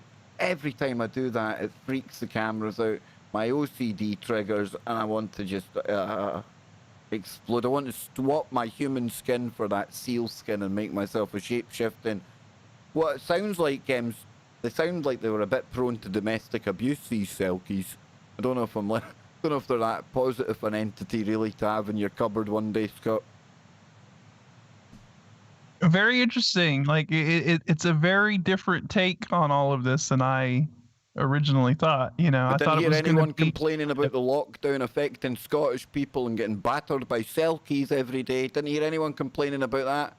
Nah, nobody cares about us in Scotland. We're insignificant. Were Selkies the predecessor to the sex robot? Is that what it is? Sounds like it, dude. Yeah. Maybe, like, I don't know, maybe a good bit of whiskey down you, your wife catches you with another woman, you know, some shenanigans going on. Maybe it sounded in his head like a good excuse. Honestly, it was a shape-shifting seal and she threatened to batter me. I bet you it sounded good at the time, and then that's how it became a legend. He told his mates, and he said, if we get this going, we have got cover forever, and generations down the line, but people will thank us. I thank you. I do thank you, because every Scotsman needs a supernatural seal to play cover for him at some point. You know? No? Not having it? Not having You any do of like it. cones as well, Kev. Sorry, Jason. It's only one jump up from a cone, isn't it? Exactly. In fact, the Selkie, the seal, I suppose if you were enough whiskey again, squint your eyes, you could mistake one for the other. I don't know. Maybe. Velcro gloves come in handy. Selkies, sheep come to mind before Andy sneaked it in there. Look at Joe thinking of the ammunition he's got. Look at him. Don't do it, Joe. Don't do it. Don't do it, man. Don't do it. Nah. Or maybe this would be a better sound for this one, right? Maybe if this ever finishes, right? Is that the noise a Selkie makes? Depends if you're pleasing her or not, Kev. Listen to this. If you Exactly. listen, if you listen really closely, this is an EVP of a Selkie saying, "Help me." Yeah, it's really saying, "Help me, help me." Honestly, do you not hear it, Joe? Can I play it back again? That's not what it said. I remember you used to be the dolphin whisperer on Hangar 18, dude. That was many moons ago. Oh, was that in a different iteration of Joe? Was that an old version of you before you? That was the unwoke Joe. The one we used to get on with, the one that was cool. That's right.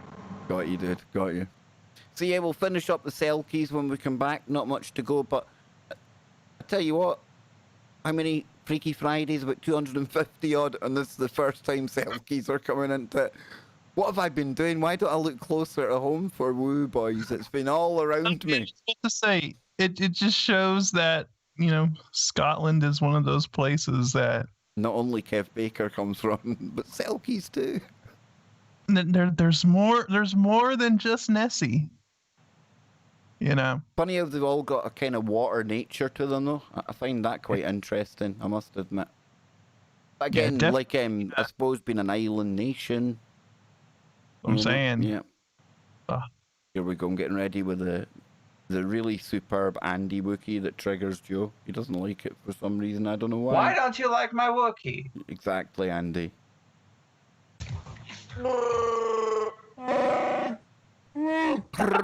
Yeah, Joe, why don't you like his Wookiee? I mean, come on. Because it's terrible. That's why. It's I need terrible. to see. I need in order for you to have something to say, you need to be able to do it yourself. And if you can't, you just need to. Yep. Get your Wookiee out, Joe.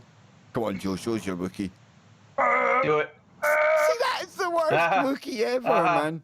That's Trash. Bad. Yeah, exactly. Not. It's like that, Joe. Get it right, man. I'm telling you. I can do. You gotta go. See, I actually think that's sleep apnea. That's what that I is. actually think there's a Pretty much. crossover. I think the Wookiee is actually a struggling Australian, and it's actually trying to recreate the didgeridoo sound. That's what I think the Wookiee is. He's a hairy woke Australian. That's what it is, man. Telling you. There's an Australian trapped inside that hair somewhere. Honestly, somebody told me. But anyway, let's get back to this, because now we've got Selkies that like a song, that like a dance. And it says here, I'll start from there. In accordance with their generally benevolent nature, Selkies have the gift of foresight, but do not practice magic or sorcery of any kind. So they can see the future, but cannot change it. Now, this motif explored in the ballad, which tells the tale of a young maiden who loves a Selkie man. He leaves her shortly after she has a son by him, and he later appears to her as a grey seal one night as she rocks the child, and asks her to tend the child for a traditional further 12 months and a day. In some versions, this is the equally formulaic 7 years. After the year is up, he returns with gold and silver for her and takes the boy away. He is compassionate towards the mother, pointing out a skerry where she can visit her son, and, in answer to the question of how she will recognize him, says that the one who wears the chain, O God, magna a Selkie shall be he. So he then prophesies that she will marry... What in the hell does that mean? Listen, the one who wears the chain of gold. Yeah, go on. Mother's a Selkie shall he be. So that'll be your Selkie, that'll be your son, right? There you go. See? You missed it last night, dude. I was reading out like ancient Scottish poetry about sleeping timorous beasties. Yes. You're a timorous beastie. He then prophesies that she will marry a hunter whose first shots will kill both himself and his son. Now, in some versions, this actually comes to pass, and the heartbroken mother knows what has happened to her child when her new husband gives her a gift of the gold chain from his neck. The intrinsic duality of the Selkie is encapsulated in the balladic refrain. Oh, wait! You gotta raise your mug when you sing I'm this. a man upon the land, I'm a Selkie on the sea, and when I'm far frae every strand, my dwelling is in Selkie. There you go. See you go. Arr, shiver me timbers. Selkie is itself, of course, a fundamentally liminal space, a rock far from land, regularly washed by the sea. And Selkies are a continuous presence in our lives, popping their heads up in song, art, oral narrative, the fiction old and new. In the case of Eric Linklater's short story, Sealskin Trousers, the cracking one, that. What a name for a story, eh? The whole Selkie narrative, as explored in the Salisbury, the Salisbury ballad, is turned on its head and updated for the modern era. Oh, it gets woke. The story, told from a perspective of the abandoned fiancé who rehearses the events which have caused him to lose his bride, features a sexually charged encounter on a cliff top in what is clearly Orkney between a young female biology student from the University of Edinburgh, very specific, eh? And a fellow student that she recognises as Roger Fairfield. Go on, Roger. Go on, Oh Rog. my, Roger. Who has a notable reputation for being a bit of a player. Brown chicken, brown cow. No. An excellent. That's code Yes, for excellent swimmer. Yes, Yes. he's an excellent swimmer and is currently Yeah. wearing interesting trousers. They are Oh, I'm sealskin. sure they are. Come on, girls. I want the ladies out there to think of this. Imagine me walking into the pub and, you know, just Wait, wearing my, yeah, no. my See, this is sealskin the first trousers. line.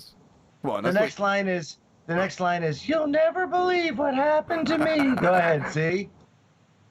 They are sealskin, of course, and in an unexpected twist are left behind when he returns to the sea, in direct opposition to Selkie tradition. You see, he ditches that Selkie identity and he washes himself. He becomes a new man in the sea. You see, Joe?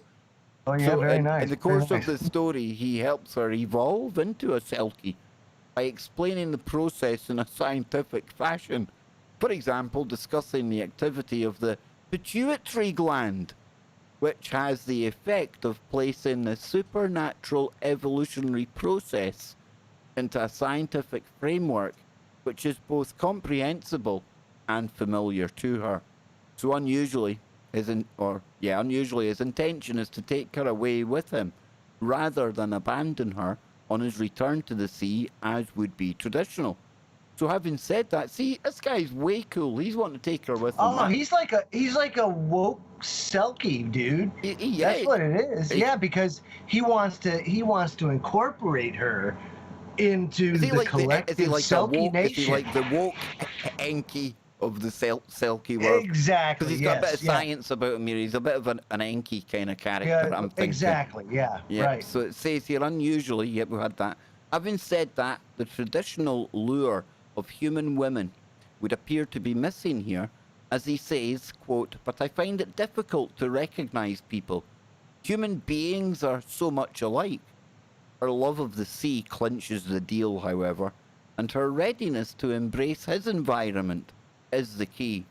In true Selkie style, he sings to her as she transforms. After the first verse or two, she freed herself from his embrace, and sitting up, listened gravely to the song. Then she asked him, "Shall I ever understand?" It's not a unique occurrence, he told her. It has happened quite often before, as I suppose you know. The one thing that's unique in our case, in my metamorphosis, is that I am the only sealman who has ever become a Master of the Arts at Edinburgh University. Who knew? Oh, All right, yeah. all right, believe. See, any seal man can achieve greatness. Excuse me, it's ma'am. Come on, Joe. Pardon. How dare you? Or I believe of any other university. I can probably safely say that, yeah, there's not been many SEAL people that have got university degrees. I am the unique and solitary example of a sophisticated SEAL man. Imagine Sean Connery doing that, a sophisticated SEAL man. In connection with the traditional Selkie lore is made when he sings. No, I'm not going to do that. The Selkie ballad. And the modern era is acknowledged when he notes his uniqueness. Yeah, everyone, you got to be individual, dude. You go. LGBTQS. It's got to have Selkies in there, right? Selkies. So among the Selkies, in moving into a new environment to investigate humans on behalf of the Selkie nation. You knew, Joe, see? You were way ahead of the curve there. And to update their human folklore. The Selkie story is well and truly updated. A ripple in the water, a swish of the tail, and the Selkie is gone. Why do such ballads and stories continue to fascinate us? Because in our DNA, ladies and gentlemen, whether Joe likes to admit it or not, and whether we laugh and joke about it, there is memories contained within the junk. The stuff we don't understand. And that's why sometimes people like me, when I hear about the pyramids, there's something weird and wonderful, like a pool to go there.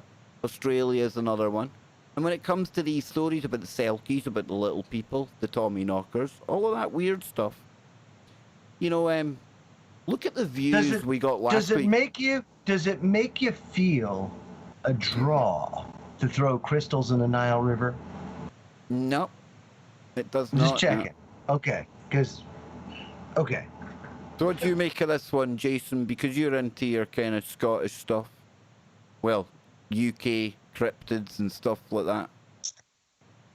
It's interesting, Cav. I just got to say, I'll set you up with the Owlman, and then I think we found the origins of the wokeness. Maybe it was the Scots back then, Cav. Don't you ever accuse me and my nation of men of bringing that hell upon this earth. If you want, you know, us men of Scotland, we will rid the earth of this plague.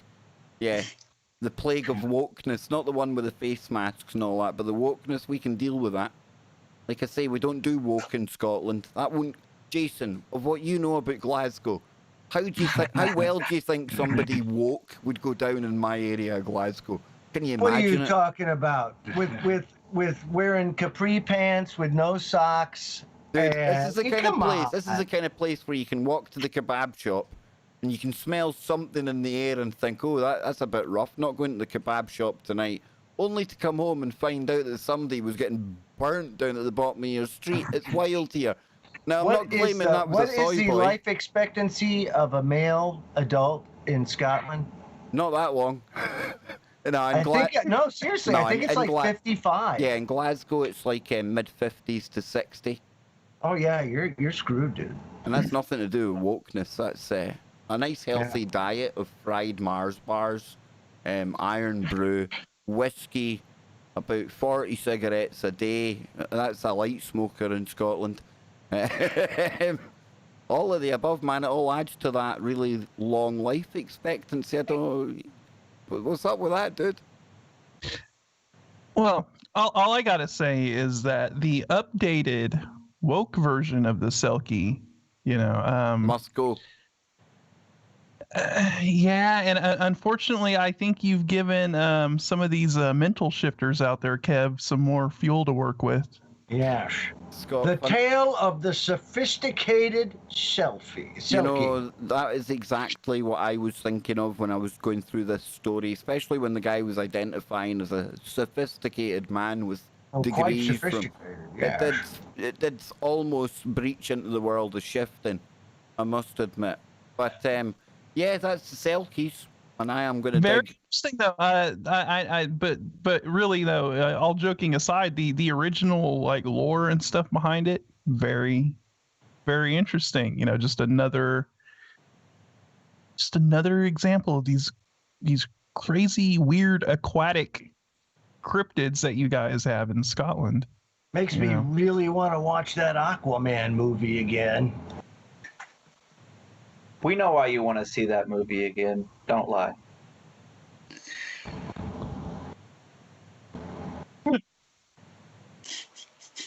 Look at him. Look at him. He's froze. That's what he gets. That is hilarious. He doesn't even know he froze. Look at the clown world. Honestly, I need to get my clown emoji to cover your face, Joe. Yes, that's my thinking face, Joe. Have you not seen that? It's been a while since you've been here. Yeah.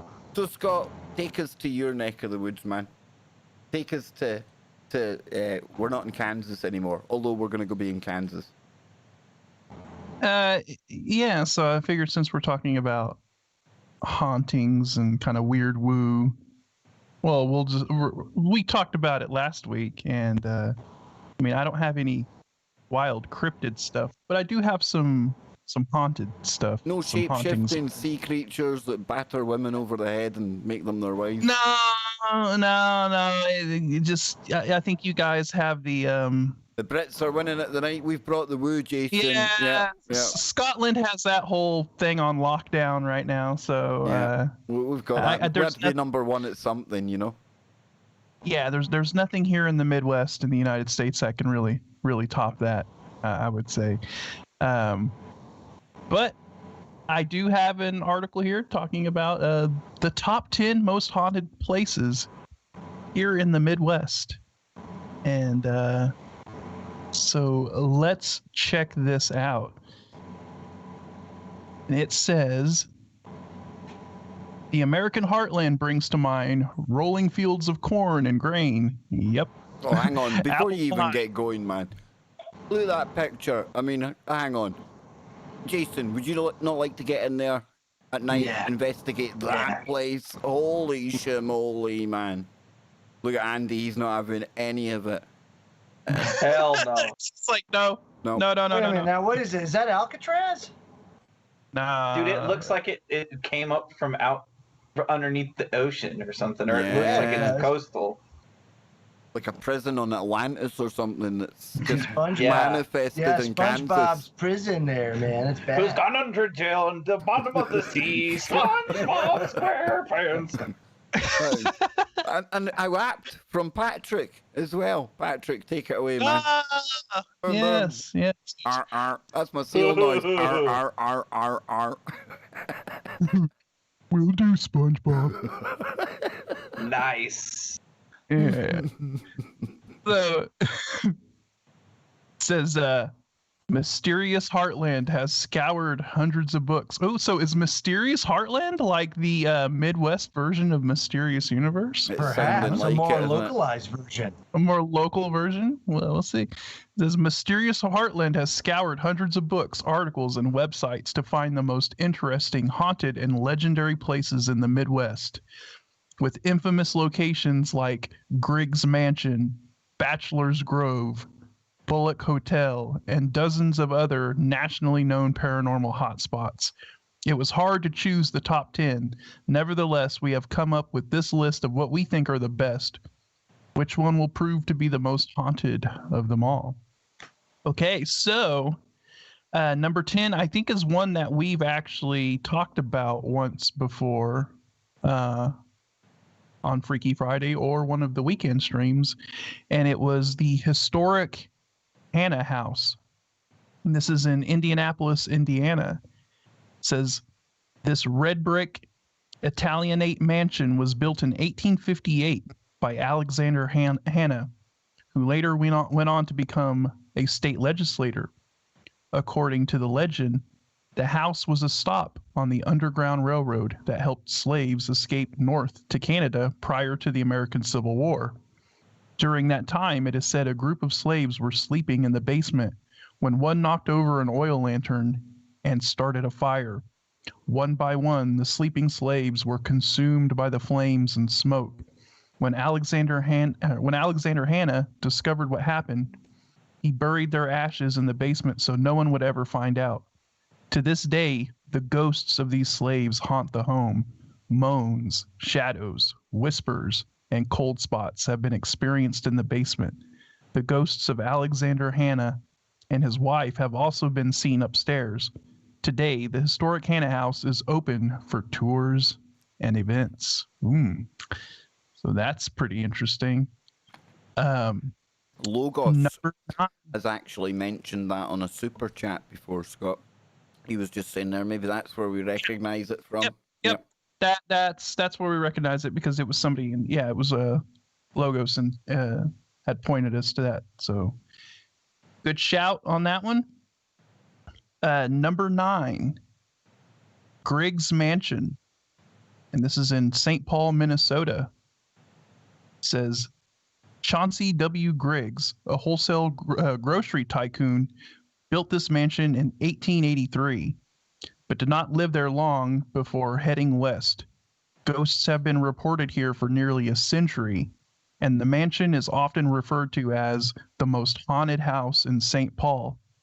It is inhabited by as many as 7 different spirits. According to legend, in 1915, a young maid hanged herself near the 4th floor landing after a failed love affair. Since her death, her presence has often been encountered in the form of a white mist or feelings of dread. The ghost of Charles Wade, the former gardener and caretaker of the house, has also been seen in the library of the mansion. Visitors have also seen an old, white-haired man wearing a black suit and a top hat.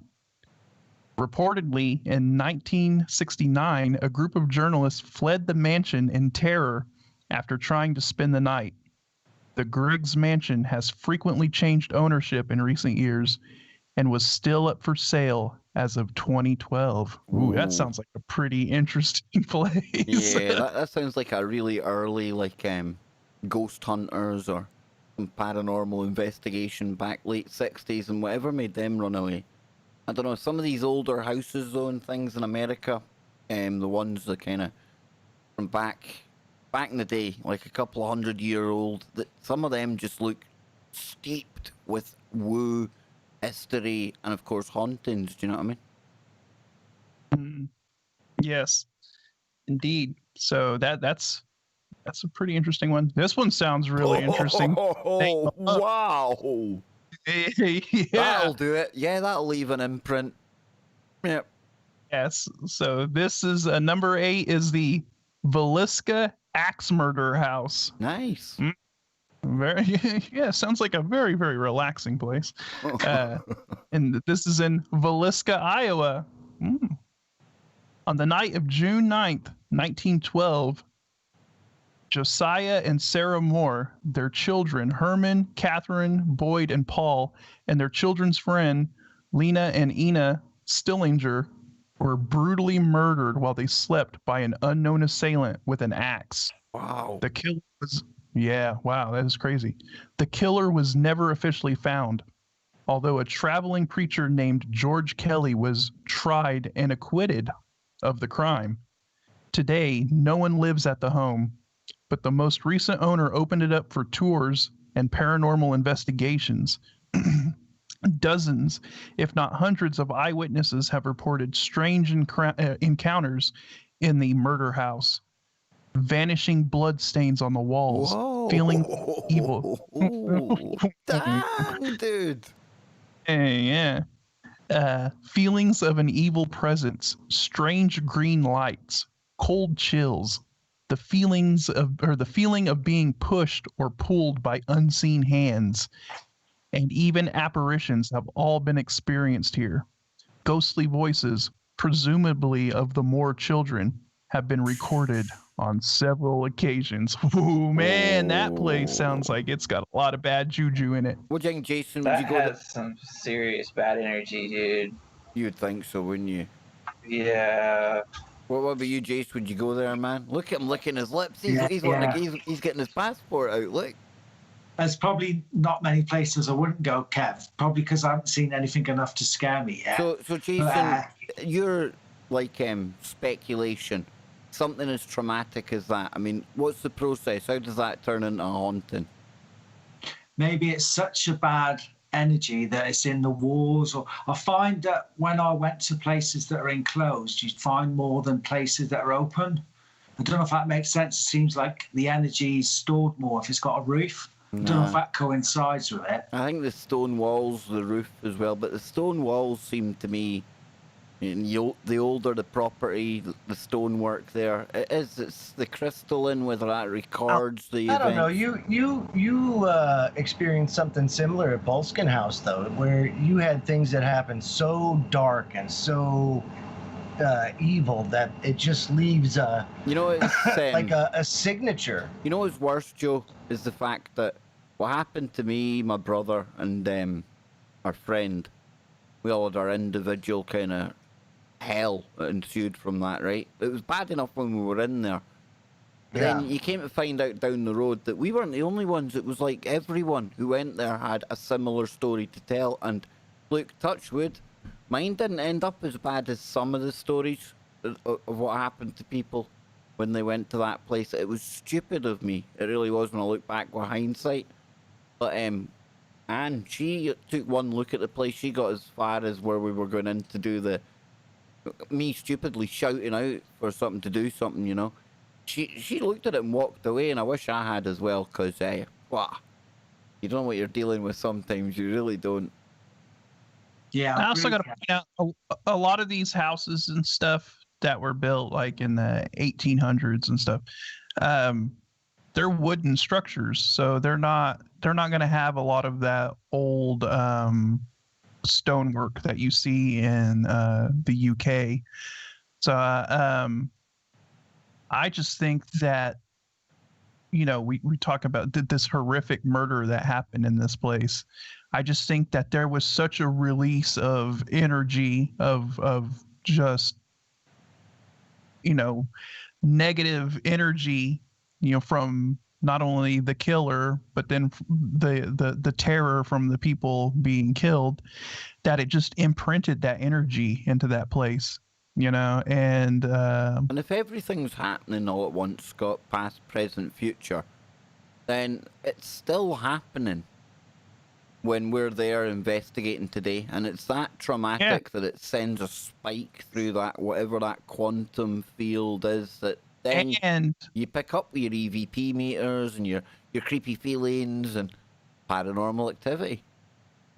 Yeah, and I know we're going to break real quick, but another thing to think about is, what was the killer into? What did he bring into the place when he committed these acts? Was he possessed? What did he have? Some kind of a dark entity tied to him? Imagine it was that preacher. How sick is that? Posing as a preacher and coming and doing that. Whoa. Judge them by their fruits, as they say. We'll be right back. Yeah, that's wild, man. Wild. Yeah. Well, and we got plenty more whenever we get back, people. Like I said, I dug up this article. I told Kev I was going to do a little research and look on some Midwest hauntings, and I think I found some good stuff here. So, yeah. Do y'all have any like crazy places like that in the UK, Jason? Like where, like horrific murders took place, and then the place is like really, really haunted. Is there any kind of place around you like that? Or I'm trying to think of a famous one, but I'd say most, because of our pubs and places are so old, they found to have a murder in them or something like that at one point. Do you get what I'm saying? Like yeah. My local pub's like 450 years old, and you just take it for granted it's that old. And we looked into it the last week, actually, funny enough, just because we've been looking at local stories, who owned a little village down near us. And it goes back to like families who owned half of Devonshire and stuff. And there's stories about, well, you know what the elites are like now. Imagine what they were like back then.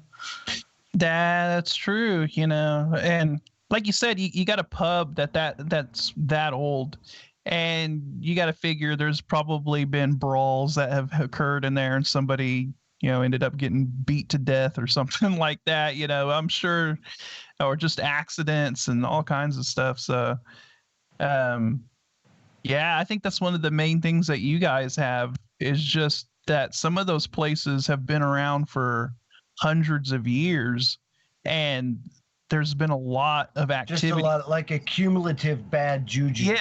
Yeah, accumulation of activity that is just stored up in a place where, like I said, here, a lot of the places aren't as old, but we have a lot of crazy stuff that happened, in that short period of time. So I think that has a lot to do with intent, though, dude. Like an intentional action holds a lot more residual bad energy than an accident can. Does that make sense? Yeah, I agree with you. Andy. I think that if there's like an intentional, like somebody goes in with the intent of harming somebody, then that just ups that energy level, as opposed to like an accident occurring. It's like a spiritually driven, anger-filled act, where it's like you're not like, because as a normal person, normal people don't do that. It takes something else being pushed through that person to make them do such a horrific act. It's like, I don't think people just do that kind of shit. Oh, no, sorry. No. It's okay. Sorry. It's okay. We're on the break. But thank God. But no, I totally agree with you. That's why I said, what was the intent of the guy who did that? Was he possessed? Did he have some kind of an entity tied to him? And if that's the case, then that energy is going to be stored there. No doubt. No doubt. Sure. I think that has a lot to do with a lot of hauntings that, are left behind not that are taking place, but that are actually left behind. You know, like it makes more sense. Jason, I ran out of room, you too, bro.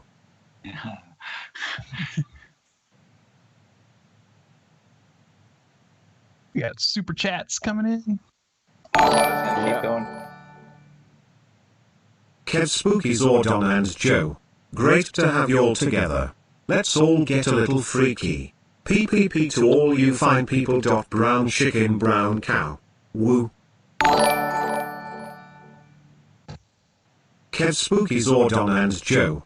Great to have you all together. Let's all get a little freaky. PPP to all you fine people. Brown chicken, brown cow. Woo. Oh my goodness. We're back. Hour number 3 on today's Freaky Friday. The Woo, the Knights of the Round Table. Yes, it is flowing well. And I tell you, it took a real creepy, dark twist before the break when we were going to Scotty Lopez and we were getting his local Woo and some of the stuff he had dug up today. And dang, dude, this house, no wonder it's haunted, right? The one we left it on. Yeah, really. Yeah. The Villisca Axe Murder House. I've never heard of this place, but now I have. And it's in Iowa, which is not too far from here. I mean, I'm in Northeast Kansas, and Iowa's not that far of a drive, actually. So,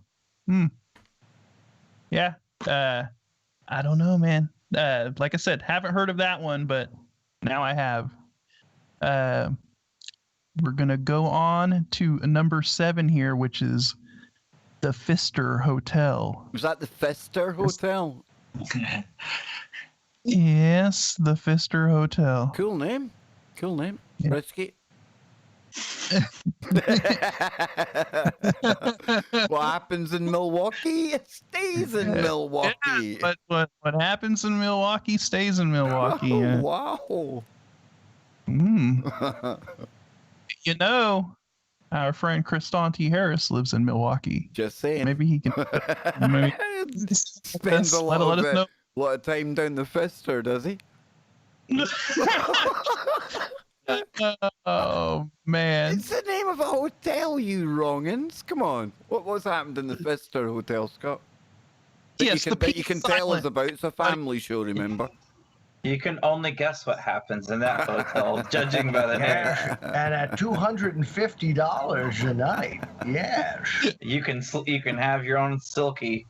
Yeah. Boom, boom. Nice. So, the Pfister Hotel in Milwaukee, Wisconsin. It says the Pfister Hotel was built for an extravagant $1 million in 1893. Wow, that's a lot of money for 1893, man. Well, I wonder what that would convert to with inflation. A fistful of dollars. Nice. Like that, Jason. Yep. Yes.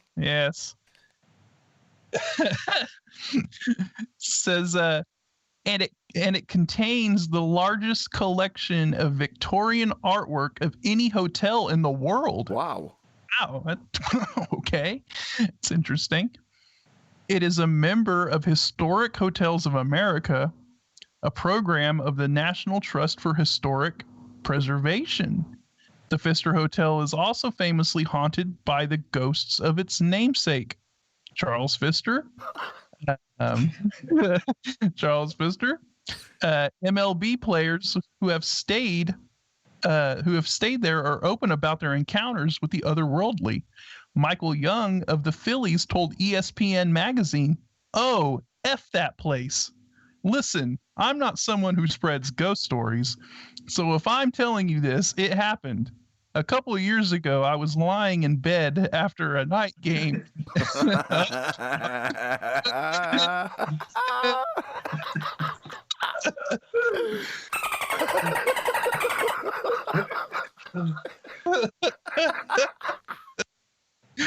I don't want to know. Yeah. You'll never believe what happened to me. How does this story start? So I was sitting there, and then ... Come on, Scott. Tell us what happened. I'm taking the Selkie must have been in human form, or it would be called the Flipper Hotel, right? Gosh, it's fish to seal night at the stadium. Yes.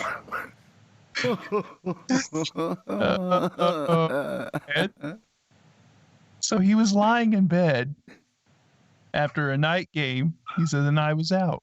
My room was locked, but I heard these footsteps inside my room stomping around. So I yelled out, "Hey, make yourself at home. Hang out. Have a seat. But do not wake me up, okay?" After that,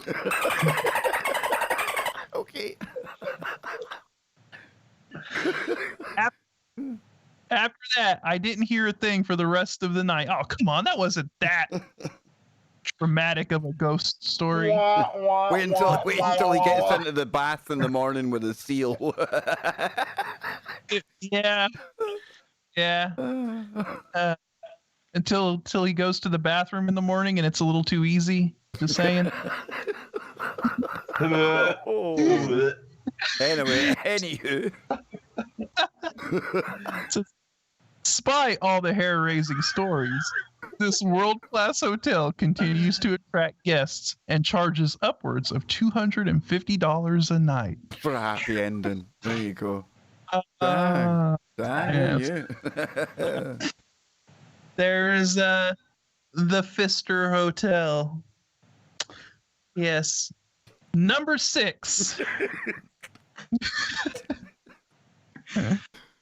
Central Michigan University in Mount Pleasant, Michigan.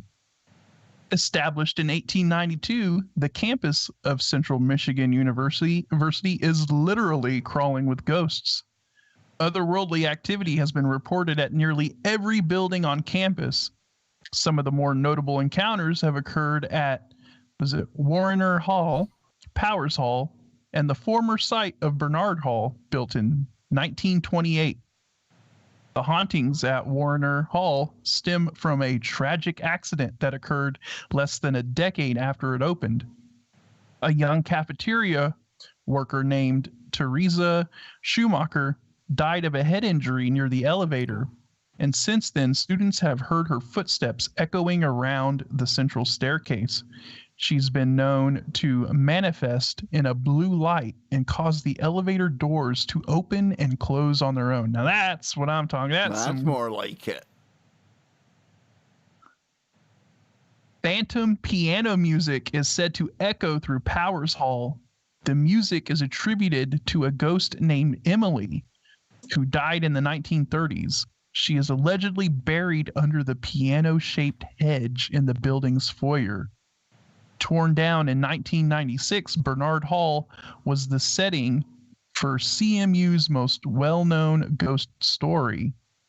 The cause of her death is uncertain, but the ghost of a freshman named Carolyn was widely believed to wander the hall in her nightgown.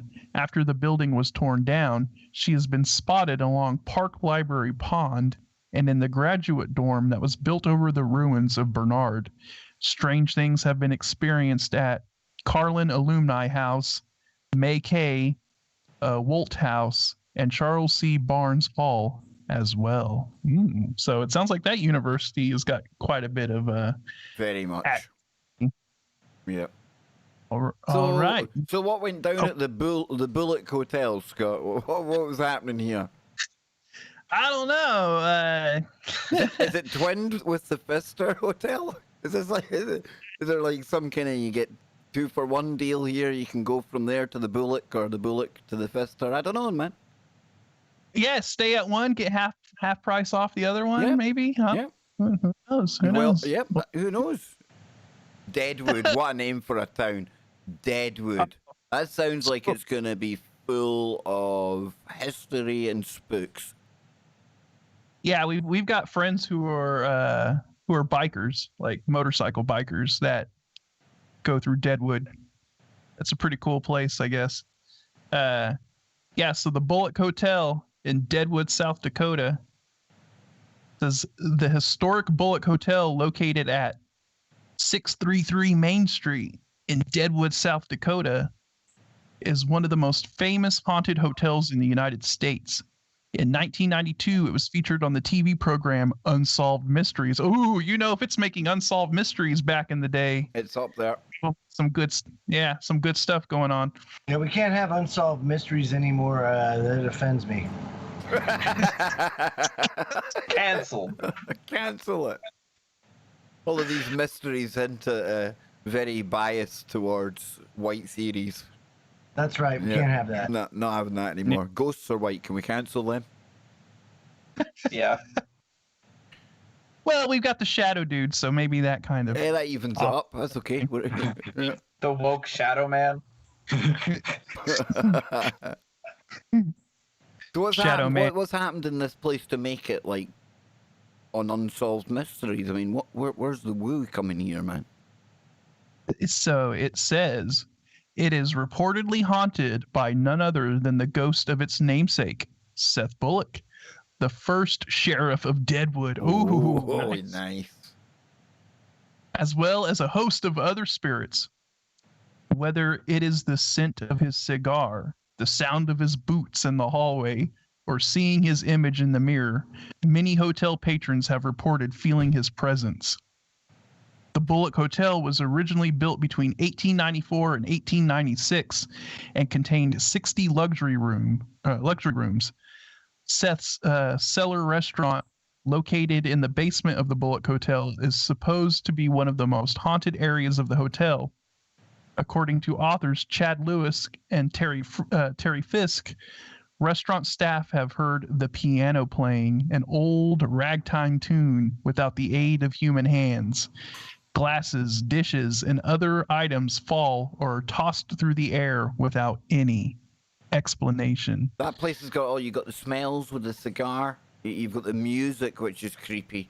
That Most Haunted I watched recently. Have you ever managed to catch that yet, Jace? Where the no, I've got piano? to wait an eye until I can see it with me missus. I'll get lynched out. Well, and make sure you watch Gloucestershire Prison first, and then there's one where I can't remember the location, but Carl stood there. The piano's behind him. He's got the camera, and the key goes, and it is the weirdest thing ever. But that place that Scott's on about there, that sounds like it. Like I say, it's got everything you need for a haunting. Plates flying, poltergeist type stuff. Yeah, impressive. We like Deadwood. I'm really partial to ghost stories that take place like with ghosts involved in, say, the Old West. Yeah, definitely, Scott. Because I mean, can you imagine sitting there and all of a sudden hearing the clank of some cowboy boots and some spurs, you know, and That's the old back to the 5-star. I would nope right out of that place in a heartbeat. Yeah, that's pretty interesting. So moving on to number 4 here, we have Archer Avenue. They're going to start getting progressively, because we're all progressive here, but they're going to get progressively better now, aren't they? Very woke. I hope so. We'll see. We'll see. So this is in Willow Springs, Illinois.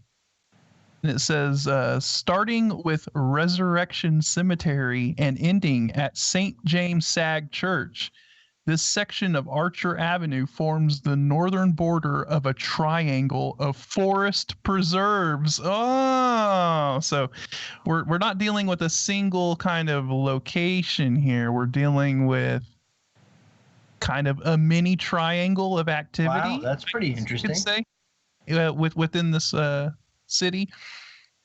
So it forms the northern border of a triangle of forest preserves, lakes, and trails, and burial grounds that could easily be described as the most haunted area in Chicagoland. This region has a well-deserved reputation built upon generations of strange encounters, which makes it a favorite for ghost tours, paranormal researchers, and curiosity seekers alike. Resurrection Mary, one of them. Oh, we talked about Resurrection Mary. Yep. Remember, Kev? I'll tell you something else, Scott, as well. Well, before you go on, I had on Tony Merkel from the Confessionals podcast, and Brent Thomas, who comes after this show with Paranormal Portal, but they've both told me separately about how... Remember we covered the Mothman up near Chicago, Scott, a few years ago?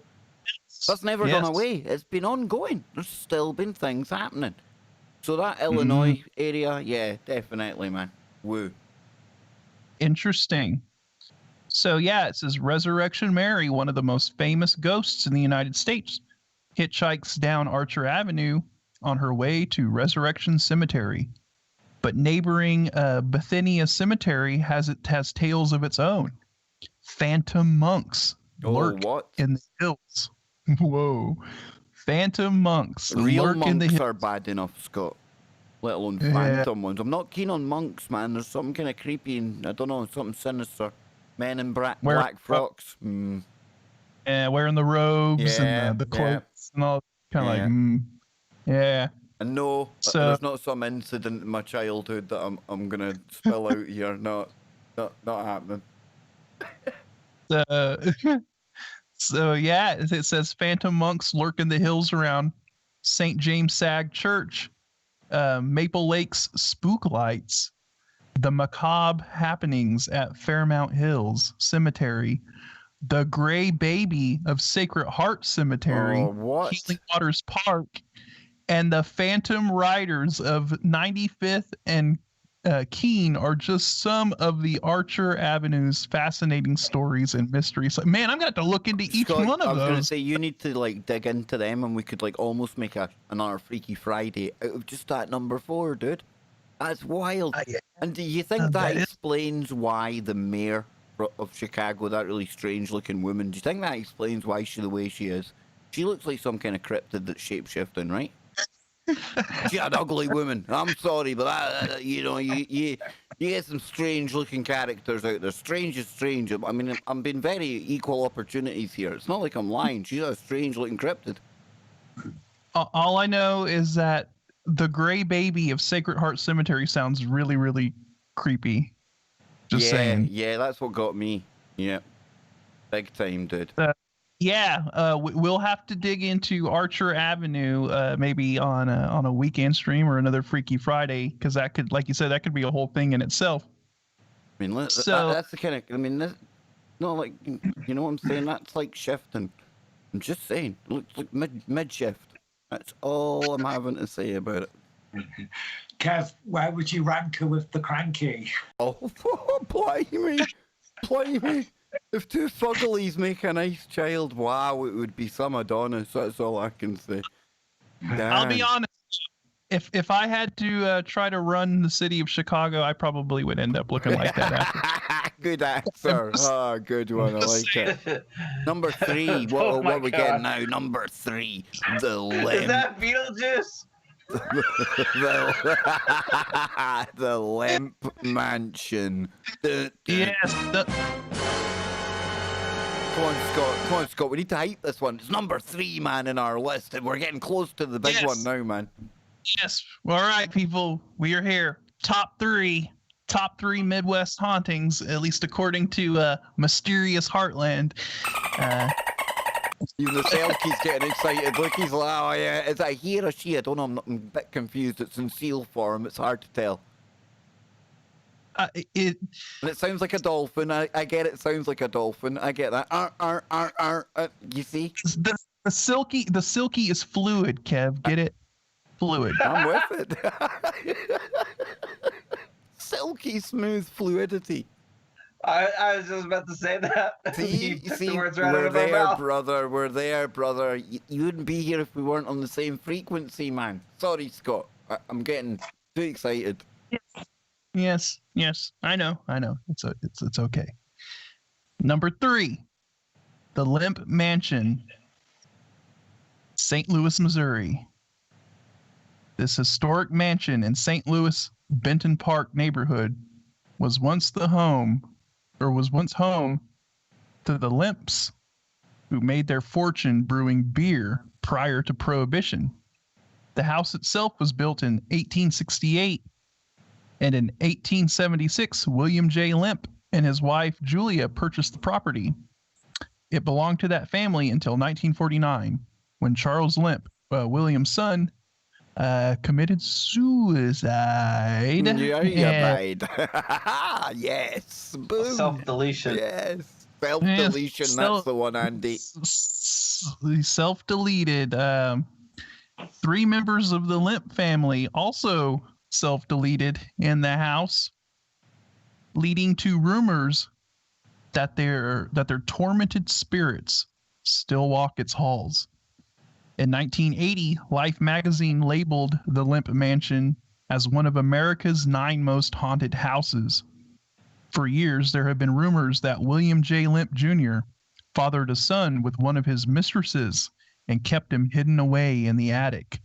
Believed to have been deformed, he is referred to as as the I don't know if I want to say that, monkey face boy. Whoa, well, So, that's gonna have to Let go. me make a guess here. Does he, in your head, does this Who William cares? J. Limp, Who does cares? he, Subsequent no, sentence. does he sound like Droopy the dog?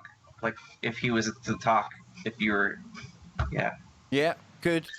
Oh, Yeah, good. yeah. Yeah. Oh, Yeah. yeah. I'm thinking I'm with you. Okay. Yep. I thought you were going to go in a totally different direction there, Andy. That's why I thought, oh no. Oh, full of surprises. So it says subsequent tenants of the mansion reported a wide variety of disturbances, including apparitions, voices, floating objects, and the feeling of being watched. Today, the mansion is a restaurant and inn. So See that feeling of being watched? Do you think that as well? There's ways I've been thinking about this because that there is that uncanny feeling sometimes. You don't need to be like in somewhere on a haunted investigation, but you just walk in somewhere or you're sitting somewhere. You call it the goose flesh, the creepy Williams, as I call them. You know, the willies up you. That's what they call it over here. Just that feeling. Do you think that's almost like one of our senses that might have been activated back in the day when we were more aware of the multiple worlds and the energies around us? It's still picking up on it. Yeah, there's something in there. It's like it's like an observant presence. Yeah, our subconscious is definitely tuning into something, right? Definitely. Yeah. I say with my ghost emoji on. There we go. that is oh. Yeah. I mean, I think that's the feeling that we were really, really tuned into a long time ago, and we've slowly over time lost that ability, but it hasn't gone away, you know? And so you still have a lot of people that are able to utilize that, or they kind of naturally have that ability boosted in them. I suppose somebody who's a medium, we would get that creepy feeling. They would be well aware, oh, look, there's so-and-so in the corner, or they just see more. Yeah, they see more of it. Yeah, where your average person would be like, oh, I'm kind of get the heebie-jeebies in here. The medium would immediately know that there's a presence there. They'd be in communication with them, you know. So, yeah, totally. I just think it's the... Let's leave the last two, Scott, for after the break, 'cause we've only got 3 minutes left, and that's a nice cliffhanger to take us up to the break. But I tell you what, man, this is a really good selection, and that one there, the Archer Avenue, I mean, just the amount of activity, that grey baby as well of Sacred Heart Cemetery. I don't know, Jason, you go creeping about graveyards a lot. I didn't think I'd ever say that to somebody on the show, but you do. I mean, you eat the ghost of a grey baby. See, when you're in the graveyards, do you ever get that feeling we're talking about? Well, that's the first proper graveyard I've done when I went up to Cable's tomb the other week. And I ain't going to lie, Kev, it creeped me out a little bit more than anywhere else I've been. I've tried to not step on graves and, like, apologise if I stood on one. I know it sounds stupid. No, it doesn't sound stupid, man. Yeah, just to say, I'm sorry I stood on your grave now. I'm just here to do it, like... But yeah, it was a lot scary in a graveyard. And what I discovered was, through the night, was someone come through the graveyard and nearly give me an heart attack. They cut through, which I wasn't expecting about 1 o'clock in the morning, I got to admit. Not what you want when you're doing a paranormal investigation in said graveyard. Yeah, Joe, I don't know. Okay, Joe here. What do you make of that feeling, Joe? That kind of somebody's watching you, the creepy feeling you get. What do you make of that, man? What do you think? I mean, is that your, like, something subconscious? Yeah, like, something... that's kind of like intuition. I think it's from, like we were talking when you were away there about maybe ancient times when we were more aware of these other realms as well, right? I think we were more in touch with it. Yep. Probably, yeah. You know, maybe our brain chemistry was different. I don't know, but there was certainly a stark difference between who we are now and what we were before. There's no doubt. And that was just one of those capabilities we were more in touch with. Have you had any more dealings with the Ooga Boogas and since we spoke? No more time slippages, nothing like that, no? Oh, yeah. Oh, yeah. What? Yeah, Joey, believe it or not, had one happen to him. Hold that thought, because we are literally on the break. And don't forget, folks, we have merely warmed you up for my favourite paranormal show on this network and pretty much every network. It's Brent Thomas, the Paranormal Portal. He does some brilliant work. Remember, stay tuned for that. And we'll be back with Scott's Top 2 and a time slip. Don't go anywhere. There we go. One segment to go. This is going really quick, but yeah, I'm enjoying this round table kind of format. Very, very good stuff, boys. And the chat room, they seem to be enjoying the woo and the little bits of comedy that appear along the way, you know. You got to you got to sprinkle in a little laughter in there. Sometimes, you know, the material, you can't fail but have to go funny with it, Scott, you know. Yeah, look, sometimes look, it's low hanging fruit and it's there for the picking. It would be stupid not to go for it. And we're childish, toxic, adolescent, middle-aged men. Yeah. Yes, when you have 5 man babies, reading funny stuff, yeah, we're gonna laugh. We're gonna laugh. Yeah. No, it's good. I'm so there's like a weird kind of distinction here in the U.S. between the Midwest and the Great Plains, and well, you have to explain. You have to explain further, then, dude. You have to give us more than that. Yeah, so the Midwest, I would say, is more located around the Great Lakes area. The Ozarks. And yeah, that area, they consider that area the Midwest. And I was trying to like dig up ghost stories that occur more in like the Great Plains, which would be like Kansas, Oklahoma, Nebraska, that area, but there's not like a dedicated site really to that, so they kind of lump that all in with the Midwest. So a lot of these stories I'm talking about are occurring a little farther east than my kind of local area, except for maybe like South Dakota or something like that. But yeah, I don't know. I'm gonna try to look for some more too in the Great Plains area, like Texas, Oklahoma, Kansas, Nebraska. Of course, we're very sparsely populated as well, so it's not like we have like a whole bunch of super famous ghost stuff. I mean, we do have Stoll Cemetery, which I've talked about before, and we got something coming in. Yeah. Definitely. It's Logos. It's a good one. Nice. I like it. I like it. Yes. Okay. I'm liking it. Loving it. Mr. D-Ball Money saying he's trying to distract or make Kev laugh. I have to step up.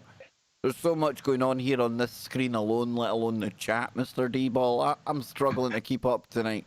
And then Scott's hitting me with places like the Fistful Hotel or the Fist or whatever he was. I don't know. But hey, this is one of these shows. We're almost there though. Hang on, we're just about to go back. The old Slippery Fist Hotel.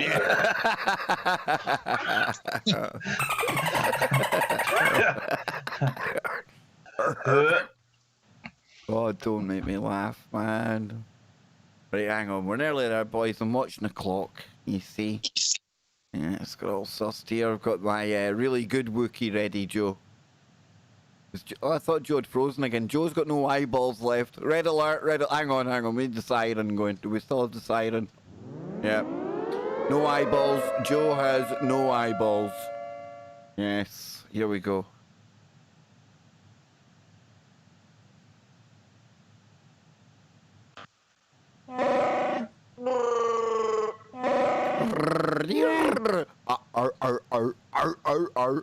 Yep, there's Selkies, there's Wookies, there's dolphins. Yes. Oh boy. It's it's like Dr. Doolittle's round table we've got here. Oh man. Yep, Dr. Doolittle, he didn't only talk to the animals, folks. I know the inside story. There's a whistleblower. He's on YouTube. Oh no, he was a real fister, that guy. You stole my moment. You stole it, you pesky animal. But anyway, one segment to go, and then you'll be pleased to hear that we hand over the chalice of woo. Yes, the baton of truths and pseudoscience goes on, then over to Brent Thomas, and he'll take you through his paranormal portal, and you will go to the land of the #1 paranormal show on TFR or anywhere else. But before we get there, we've got the top 2 bits of woo from, well, almost Kansas. I think it's roughly around that area, but hey, Scotty, we're very inclusive. It doesn't matter. We don't want to segregate ourselves from woo on lines drawn on a map by man. You know? Borders, yeah. To hell with borders. Come on, Scotty, pull it in, man. Yeah, we're not gonna differentiate between regions over flyover country, so whatever. It's all the Midwest, I guess. And Chaz, baby, Chaz. No borders, no walls. Yes, and the land of Chaz awaits for all.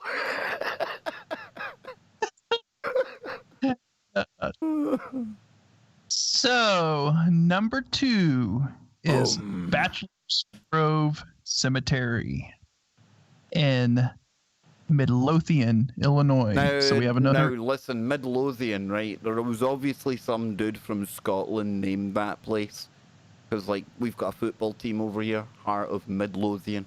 Because it sounds like Midlothian. A place that has a propensity for pipe organs, too. Probably, and I imagine there's a lot of Scottish kind of connections to this place now. Probably. Some type of organ. Probably.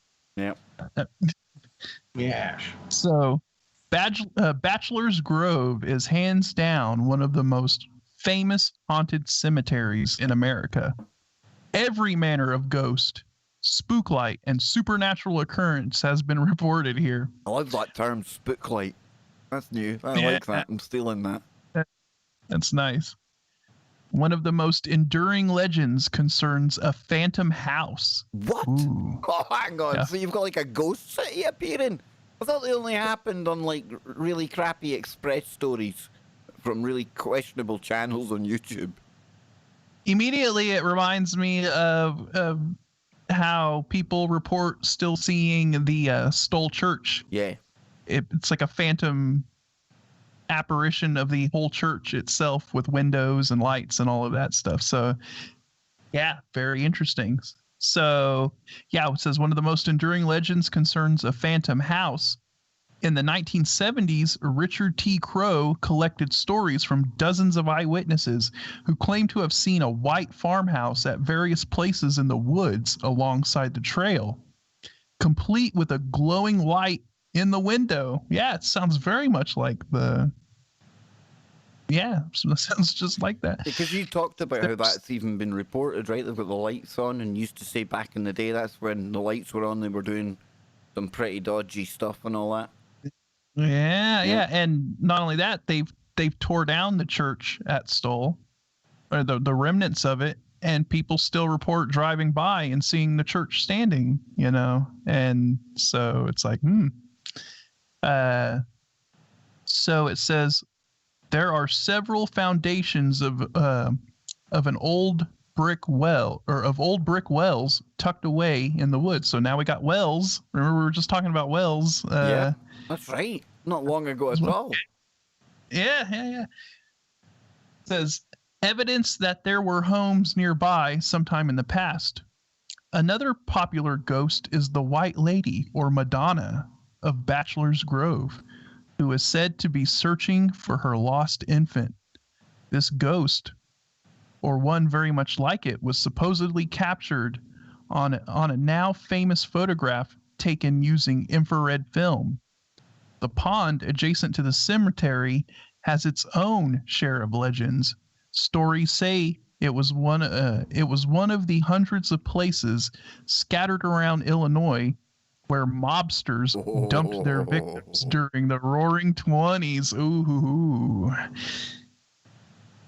It says a policeman reportedly saw the apparition of a horse, followed by a man and a plow, walk out of the pond and cross 143rd Street. So, wow, can you imagine? Like, you see it looks like an old farmer just plowing his field, going across the road. Almost like some kind of visual time slip, getting a glimpse back in time. That's pretty cool, but that whole thing with the house apparition, that definitely elevates it to a special level of woo, right? I mean, that's pretty weird. Yeah, when phantom buildings, I mean, I think that's on par with like ghost ships and stuff like that. I've heard a few stories about that before, though, Scott. I've heard about something, one that was a hotel that they'd passed. Lovely looking old place, probably sounded like the one that we were talking about with you one night, Andy, the one that's in The Shining, but it was this great hotel anyway. And long story short, they decided, well, you know what, it's too long to get to our destination. We'll go back and we'll pull up there and we'll try and get a room for the night. And when they got back to where they'd seen the hotel, it was just nothing. Nothing there at all, I think that was on Coast to Coast, one of these type of shows. I'd heard that one, but that is quite common. That. Very, very bizarre. What do you make of that then, Andy? It's like a time slip. Got to be. That has to be. It's like that's that's the whole thing with the whole residual energy. Like, I'm sure that's why you can see ghost buildings sometimes. Ghost buildings. So before we get to the slippery fisting ghost hotel. Exactly. So before we get to number one, though, talking of time slips, Joe. Real world time slips. Joey, what's been happening, man? So, bought him sparklers, and he wanted to go outside and light them off, right? And so he's going to a drawer to get, one of those windproof lighters, the butane, and he had a Bic lighter in his hand, and it just wasn't doing it for him, so that's why he was going to switch it out. And he goes and he opens a drawer, and he goes to put the red Bic lighter in the drawer, and all of a sudden, the butane lighter's in his hand. And he freaks out. He's like, oh, whoa, Dad, something just happened. And he's like, I'm like, what? He goes, I was going for this. I didn't pick it up yet. And it's in my hand. So I was like, it was like really crazy. So another one of those kind of happened. Crazy, dude. And what's even crazy is, it happened to a totally innocent kid, that he has no reason to telling you, man, if people think the world is mad so far in 2020, wait till all this kind of stuff starts picking up speed, and we've got to balance all of this crazy, like, metaphysical stuff that we probably won't be even able to explain on a good Freaky Friday. Yeah. It's interesting because it almost echoes what happened to Ange in the fact that it was one of these experiences where it was like the future had already happened. It was like a reverse deja vu. Yep. So that's really interesting. Yeah. Very interesting, actually. Quite weird because Yeah. remember recently I've been raving about Skinwalker Ranch, and I still find it really, really weird, quite creepy in fact, how the thing that ignited my interest in the show itself was an interview with Richard Dolan and Travis Taylor, the astrophysicist. And obviously NDAs, you've got the show starting half an hour after that live stream had finished. So you can't really tell too much about the series coming up, I get that. But the one thing he'd been okay to talk about was 14 seconds of his life that they caught on camera. He was doing things, but everyone there, he never done the things that he said he was doing, and it's all recorded on camera. They've got it. He said, I can't go into too much detail because obviously it's going to be in the show and you'll see it there. Only problem is, out of the whole show and out of all of the woo they caught there, and it's the most scientific evidence of like paranormal stuff I've ever seen in one season of stuff. The one thing that was missing was the time episode itself. And in the show, you see how the spooks get involved. They start coming along with helicopters and telling them, yeah. And then the one thing that the guy used, the one thing the producers told him, you can use that as your hook half an hour before our brand new season starts, you know. The time, the missing time.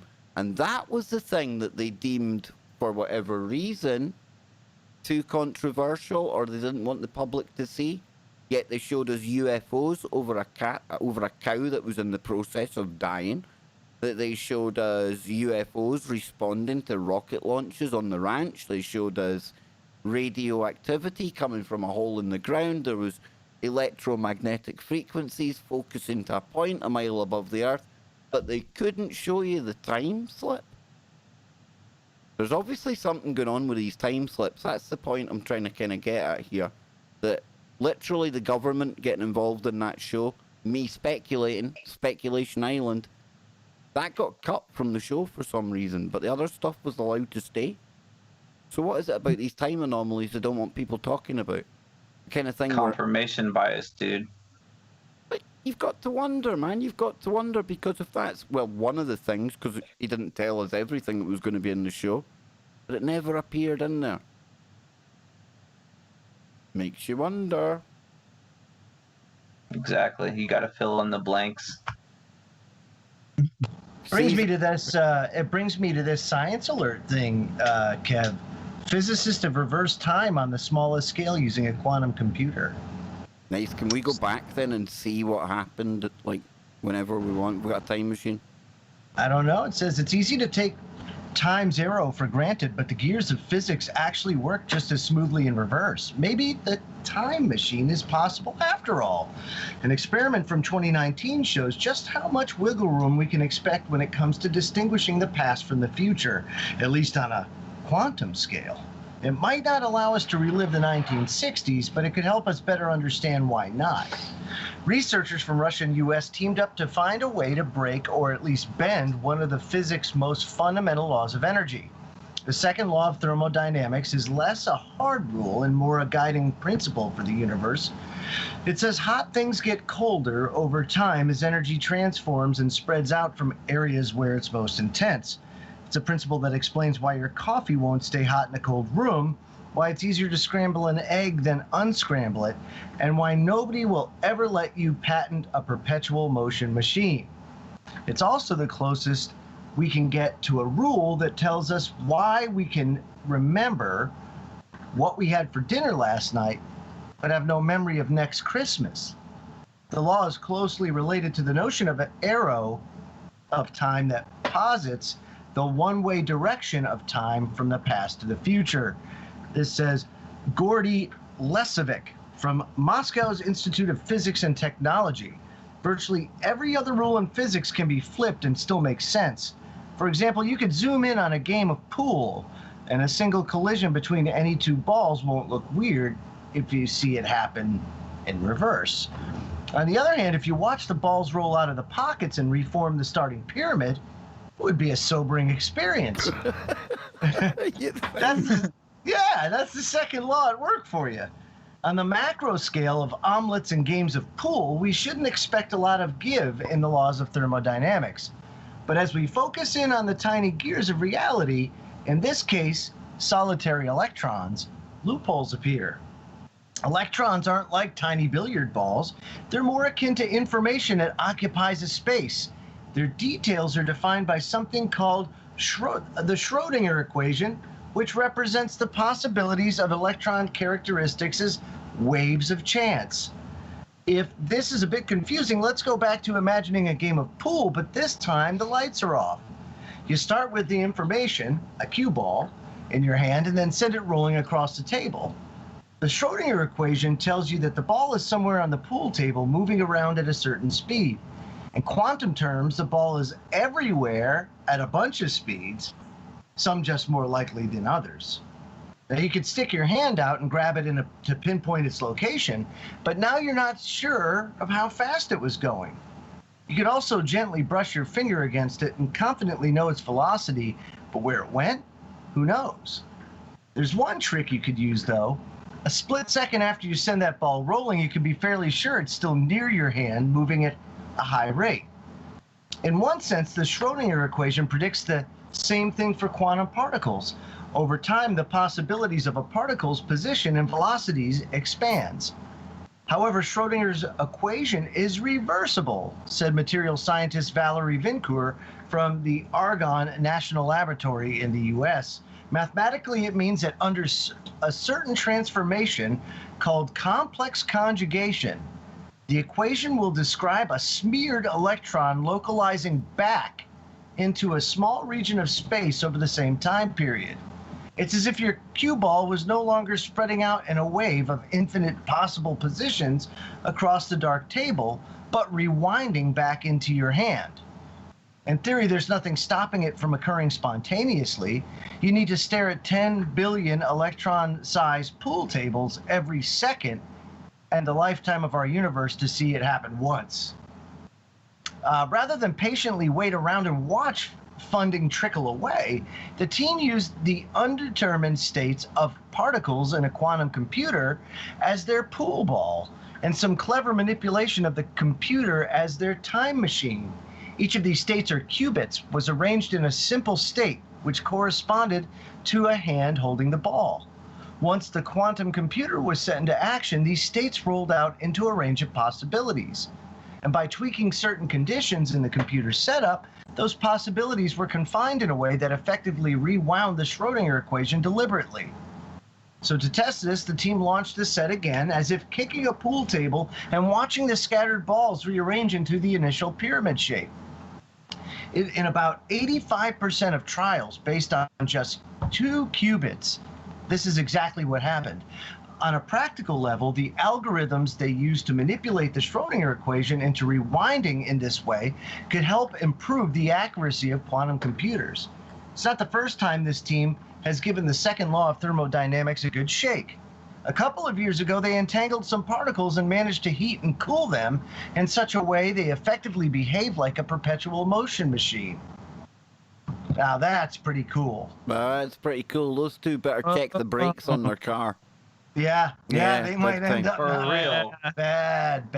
Yeah, they shouldn't have dropped that in there. They should have just left it with a cool time machine possibility. Yeah, cool time machine. That was it. Once they went perpetual motion, we were screwed. Oh, There's dude. no Clintons involved with this, is Nah, there? definitely I'm not. sure. Yeah. No. No, qubits. no. It was qubits, not their mob. It was qubits, not Clintons.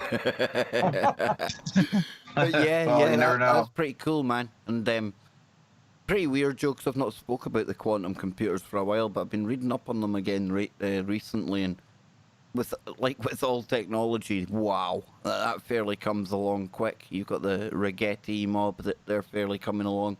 Google, their one's coming along. D-Wave, but you've also got to imagine there's ones out there that we don't hear about, you know, and people sometimes mock the whole quantum thing or garbage, but I think the next few years we'll start to see that opening up a bit more with more apps as they become available.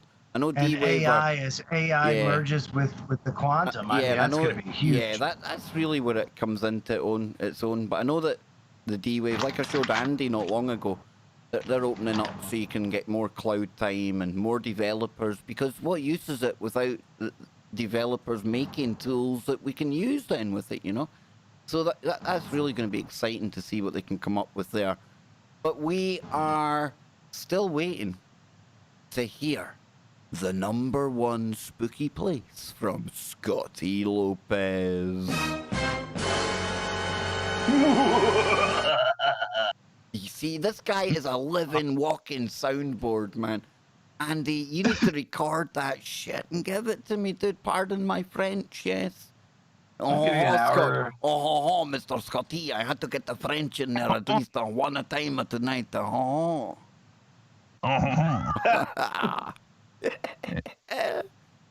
us, Scott, what is #1 on your list?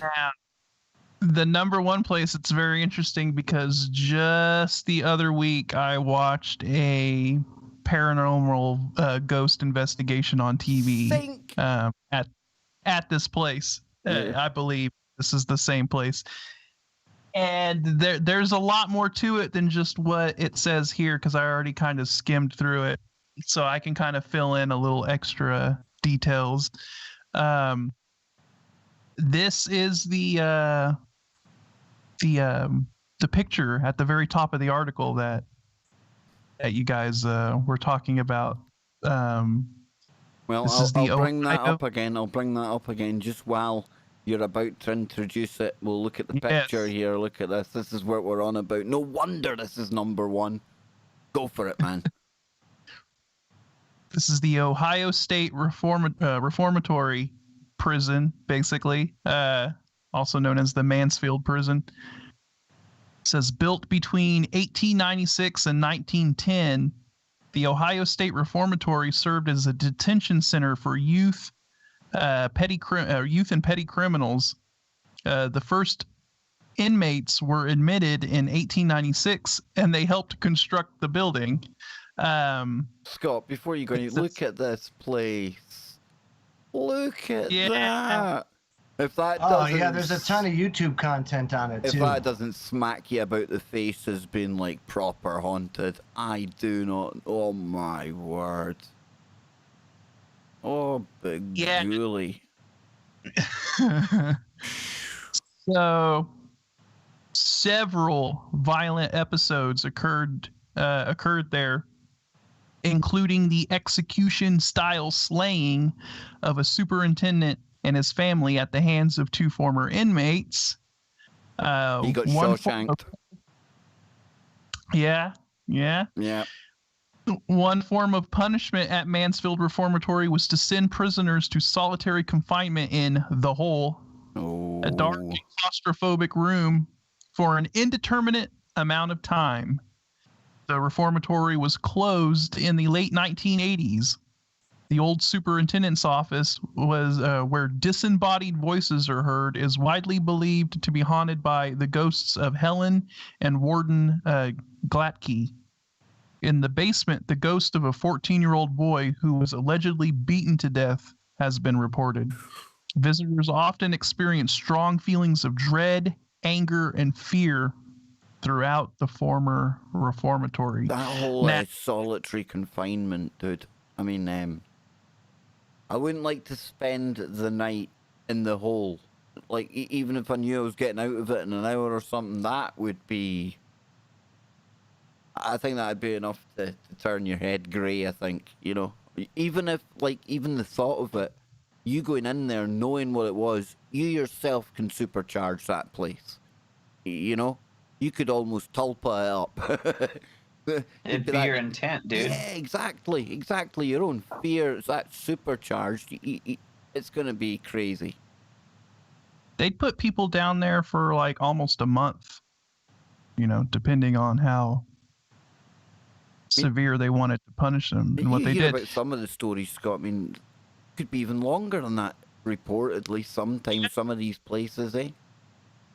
So I'll fill in a couple of things that I seen from this ghost investigation, and it was pretty interesting. It was can't remember the name of the actual ghost investigation show, but it was one of the former. She used to be with the TAPS group, from ghost hunters, and she was investigating the place with Jack Osborne, Ozzy Osbourne's son.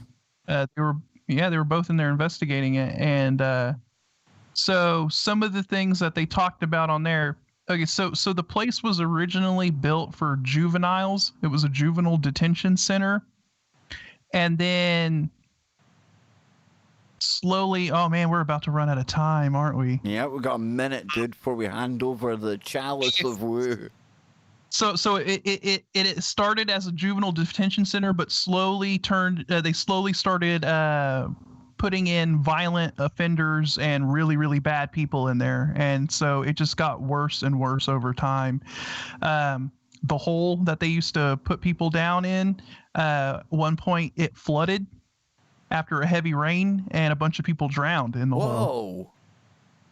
Because they had a cage, they had a gate or a door that just slammed on top of it, like a gated to keep them down in there, and water had leaked in during a heavy rainstorm and flooded the hole, so whoever was down there had drowned. I guess that whole area down there is just insane. People getting their hair grabbed, people getting there's a lot to this place, a lot more to this place than what it says here on the, than what they tried to squeeze in. But yeah, for real. Well, we are out of time. Brent Thomas warming up. We'll be back tomorrow. I'll be here, there, and everywhere. Wherever you are, make it TFR. Better watch what you eating, 'cause you are what you eating. Everybody food. Yes, it fairly went flying by tonight, man. Yes. So Dude, for that's the YouTube audience, that's scary. Yeah. It's like the whole intent and like negative energy thing is just like so intense there, I bet. Yeah. Like for the YouTube audience, I'll talk a little bit more about it. So there were some people had drowned down in the hole after it had rained and flooded down there, and then after that, I guess they just filled in the hole. They didn't. That's when they decided not to put people down there. They talked to a guy who was a former prisoner there, and he said while he was there, he had experiences. He was laying in his bunk, and he heard what sounded like the guard doing the nightly check, walking down the line to check all of the cells, and the keys rattling and all that stuff. And when he got to his cell, there was nobody there. So it was like a phantom guard, or a phantom sound of a guard walking by. And then he said it was 5 minutes later that the actual guard that was doing the check walked by. There was so the warden's wife was getting something out of a closet there, because the warden and them live on the facility. She was getting something out of the closet, and the warden's gun was on top of a box, and it fell, and it went off, and it killed her. So that's where the haunting of her comes from. There's just a lot of stuff that went on there, and then just all of the violent activity from the inmates and all of that stuff. I mean, it is just a highly, highly active place for paranormal activity. So yeah, if any of y'all want to look into that, and I think Jason was right. Yeah, Portals to Hell was the show where they went there. And I'll tell you, if there's ever a portal anywhere, if you were if I had to draw a spooky house, it wouldn't be too far off that looking kind of thing, Throw in a bit of prison stuff, a bit of time. Oh man, that's got all the conditions. Now, before we go away today, I want to play a quick super chat that we got in from Logos. So I'll play that right now. Let's see what that one says here. It's a good one. Number 1 most haunted. The taint Airbnb haunted by the spirit of Lord Fart and Madam Overwipe Room. Yes! I'm gonna play play that again because that is classic. Number 1 most haunted. The taint Airbnb haunted by the spirit of Lord Fart and Madam Overwipe Woo. Brilliant. Nice. That is nice. But guys, I've had a blast. Jason, you had fun? Yeah, it's been a blast, Kev. It's flown by. Thank you very much for inviting me. Oh, dude, anytime, man. You're awesome. But tell people about your YouTube channel before we go anywhere. I'm going to get it up on Yeah, you here. can check me out on Fast Paranormal. I've just put a link in the chat, so if you can check it out, please, I'd appreciate it. I'll get it on here as well. Yes. First para. Boom. And then you go to channel, and it's top of the list. There it is. Turned up finally, have I? Yes, there we go. HMP. And that's a prison right at the top there, the featured one. So, Scotty, had fun? Yes, it was a excellent show, Kev. I'm glad everyone got a kick out of the Pfister Hotel. Especially the residents, eh? Ye old Fister Hotel. Yeah, I like that. There's definitely a Photoshop coming on the back of that one. We should do like a comedy brochure, but it's got come see the Fister. Never be the same again. But anyway, Andy, did you have fun? I know you turned up a bit late, dude, but we'll get you on over the weekend or something if you're free, man. We'll be kicking about. We'll be doing stuff on the craziest para-abnormal YouTube channel that I think has ever existed. Ever. Yeah, just a nodding, just no noise. I don't know. I don't know how to respond. Yeah, I didn't know we were supposed to be talking. Yep. Yep. Anyway, meanwhile, back in Kev's dimension, which I don't know if anyone's in my dimension anymore. There's Selkies, there's strange hotels, there's all sorts of weirdness going on. There's a bunch of goofy stuff on this channel tonight. Oh, it really has. That's what we love about the Kev Baker show.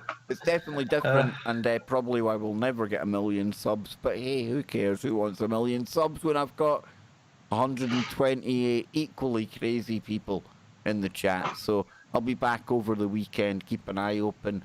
And if you want to join Discord, I will post a link in there right now. And then I'll delete it before the stream finishes. But we're usually kicking about in there most of the time. King Sweet's over there. He's posting some crazy tunes. It's good laugh, good fun. We do get serious when there's serious stuff happening in the world. It's a good place for links. And Jason's got Discord as well, so never any reason for anyone out there living alone or whatever reason, you know, you're bored. Always somewhere to go, so check us out. Remember to hit like, hit subscribe, and yes, I think that's about it. What do you think, Scott? Is that about it? Yes. Yep. Owlman, does Owlman win tonight, or is it that creepy place at the end? Owlman.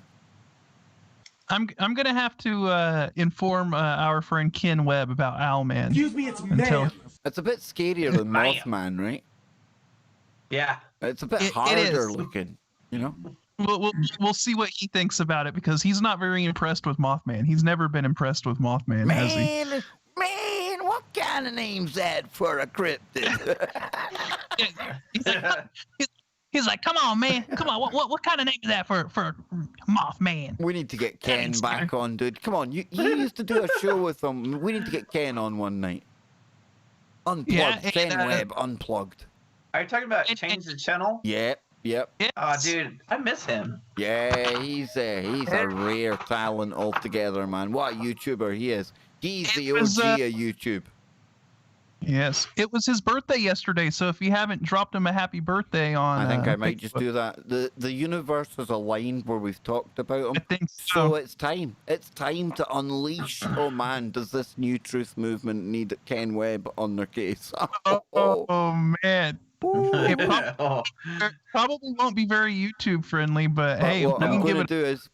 going to do is tomorrow, though, as a mark of respect to... Like I say, this guy was one of the big YouTubers before it all blew up with Google and all changed and everything, he was making content that still to this day, it's amazing. And he done a series of shows. I can't remember the series that he done. We watched one here one night, Scott, didn't we, on the stream? And it's like post-apocalyptic, something bad's gone down, and it's like, is it the, what did he call it? It was a Diary of a Revolutionary, I Yep. believe is what it was called.